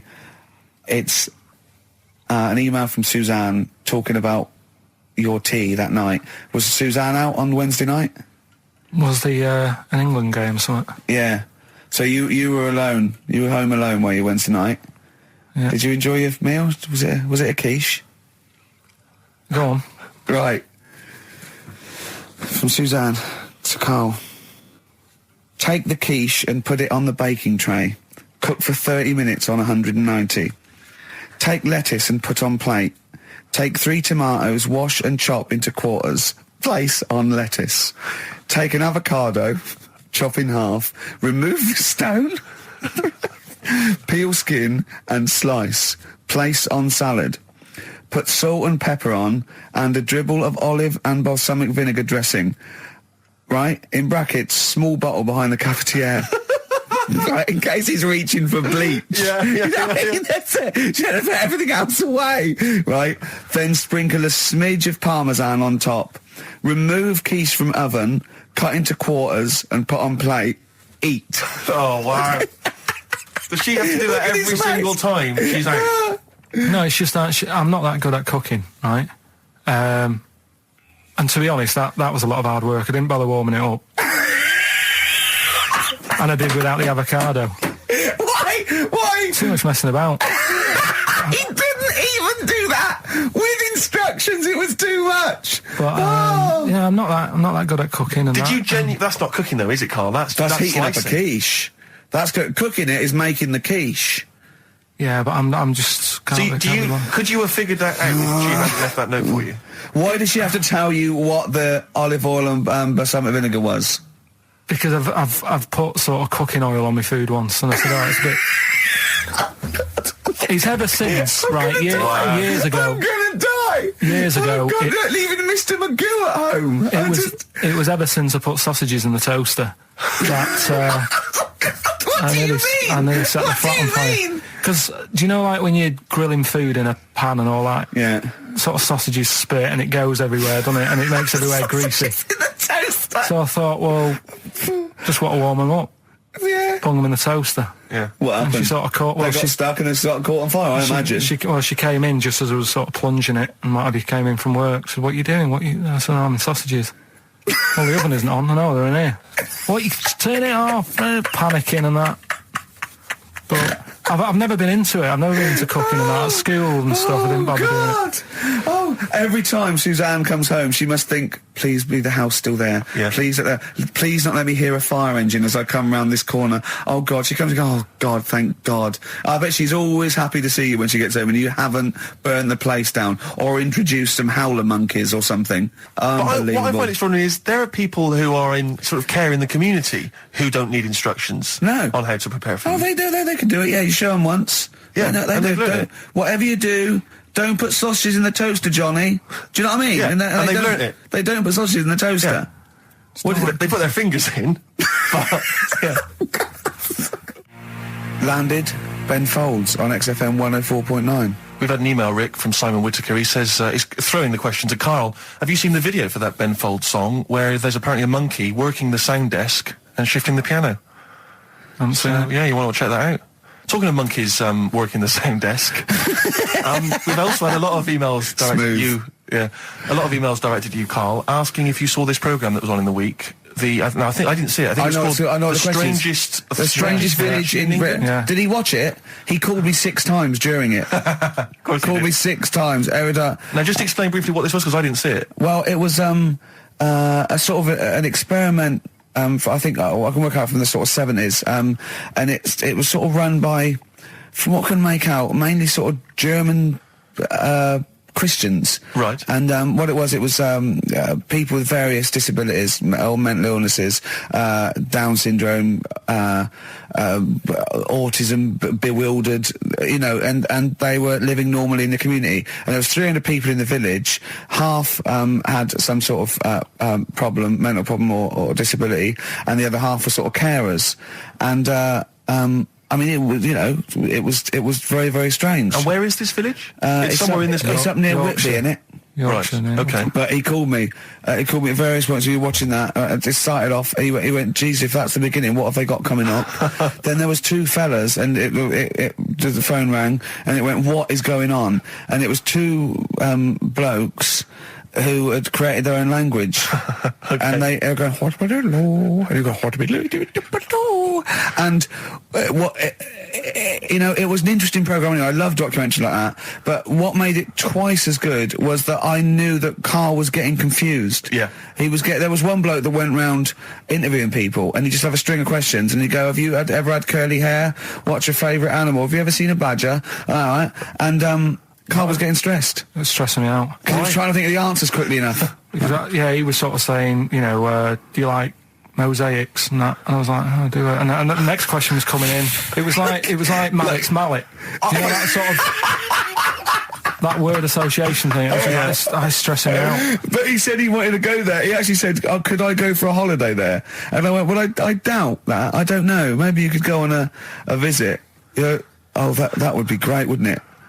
For Karl to walk in there. But the thing about it would be like, Karl would be the ruler. He'd be the king. It would be that in the kingdom of the blind, the one-eyed man is king. I mean, he would just dominate. I don't know. There were some of them were quite clever. Really? Yeah, I don't think he'd. I think he'd probably be average. Yeah. I don't think he'd. Okay, he'd blend in. No, I don't think he'd shine. Because a lot of them were quite good at some things, weren't they? He didn't like the angry bloke who punched them. There was this really sort of sweet Down syndrome woman called Nan, and she hadn't hung her coat up, and this angry bloke was going, "If you don't hang your coat up, I will." And he punched her, didn't he? Yeah. And really poor Nan got it in the neck from everyone. There was another woman bullying her, wasn't he? Yeah. But you like the little the little Down syndrome fellow with the woolly hat who was helping that woman. If I went there, he's the one who had sort of hunt down, so come on, let's go for a pint or something. Sure. But incidentally, do you like mosaics? We didn't establish that. He's still thinking about it. David Bowie, Watch That Man on XFM 104.9. Now, coming up, Steve, and listeners, I'm talking to them mainly. I'm not really, I'm talking to you and Karl, really. Yeah. But coming up, an old feature, Knob News. Oh, Knob News, the welcome return of Knob News. Yeah, and Monkey News is still there, isn't it? Yeah. Just briefly, you don't think you really gave that competition justice, did you, not handing out the email? No, let's just quickly whiz through the questions again. Yeah. John's texted in, by the way. He says, "I never get any of the Rockbusters clues. Is this a good or a bad thing?" Definitely a good thing. Definitely a good thing. Definitely a good thing. Yeah. Yeah. Did you have to have that thing done where they say, what side do you wear your member? What side you dress? They don't say what side you wear your member. That would hardly be a euphemism, would it? So they say what side you dress, sir. It means what side your little John Thomas leans, doesn't it, on rest, usually to the left, isn't it? Your little left testicles. If I said to you now, what side do you wear? Hang on. Do you know? It would be left. It would be the left. That's what I mean. If standing there, right, with nothing restricting it or holding it in or holding it up, right, it sort of leans, your one ball is sort of like slightly back and lower, isn't it? And your little John Thomas rests there, so it's left. And the reason they ask it is so they don't put the tape measure up on the left and squash your willy or touch your willy. So it's nothing to do with, like, well, you'll need a bit more room of sort of more material on that side, or... Well, no, I don't think they compensate. It's just when they when they stick that up into your groin, they don't want to come in contact with your little... The thing is, I don't know what side I wear stuff on. I just sort of pull my pants up and wherever it wants to go that day. But maybe it's not big enough to sort of make any, real decision. But, like now, I'm sat here, right, with my jeans on. I don't know where I am. Well, that's clear from hearing you talk. No, but what I mean is, if a fella said to me, what side are you, what side's your member on? Member? What is this the use of the word member suddenly? I'd go. Well, it's usually not appropriate. And also, I imagine in the old days they had big baggy pants that used to sort of like hang down. And now, like with those stretchy boxers and briefs, it's sort of held up in a nice neat little parcel, isn't it? So it's probably not appropriate. It doesn't come in contact with your little snake. So, did you ever? Have you ever heard that? Are you telling me a tailor has asked you that and you went, "What do you mean, mate?" No, I've never. I've not really had one made to measure. I had one made when I was a kid, but since then I've sort of bought a suit off the hook. But when you were saying about buying a suit, I know that question sort of crops up, and I don't know what the answer is. It just annoys me the way I don't know. There's no surprises anymore. Do you know what I mean? People know. What do you mean? He's going to go, right, I'm going to measure you now. Which side shall I measure? Go, well, pot luck, go on, have a look. Right, there you go. Oh, you got it. You check me out. What do you mean there's no surprises anymore? What are you talking about? Everything you say is a surprise. Everything you say, every opinion you have is a surprise to me. What I mean is, why aren't people just happy just to go, well, depends, doesn't it? I'll just pull the pants up wherever it wants to go. I'm happy. What do you mean? Why is this such a big issue?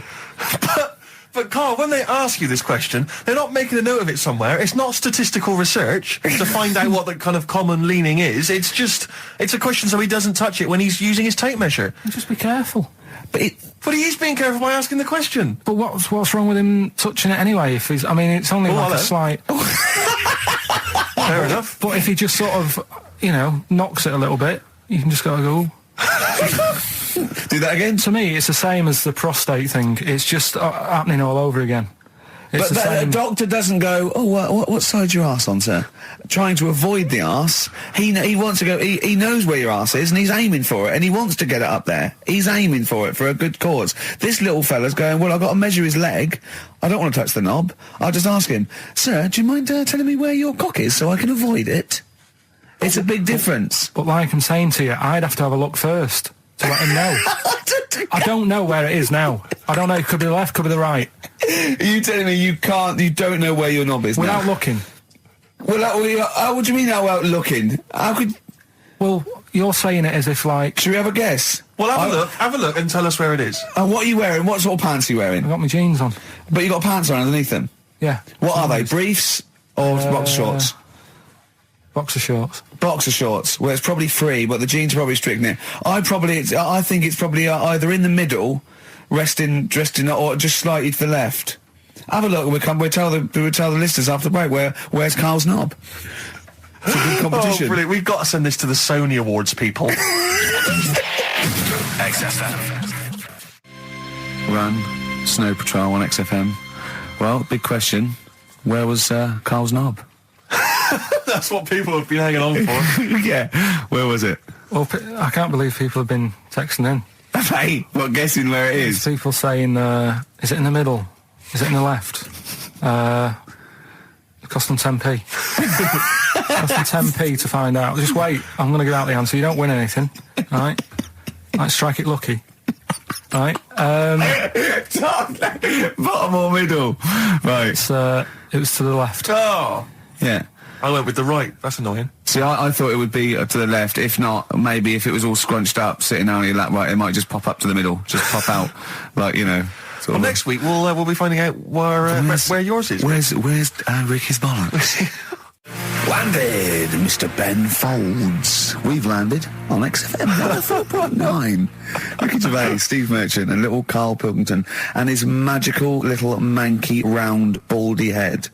He was described as wacky mank in one of the papers this week. Really? Brilliant. Well, remember we were talking about it last week about he came round to my house and I popped out my Mr. Johnson, sure, to take a little look at. And his two that made daughters. The papers.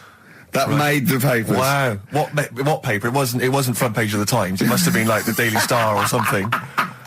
Just squeeze Live 8 on the second page.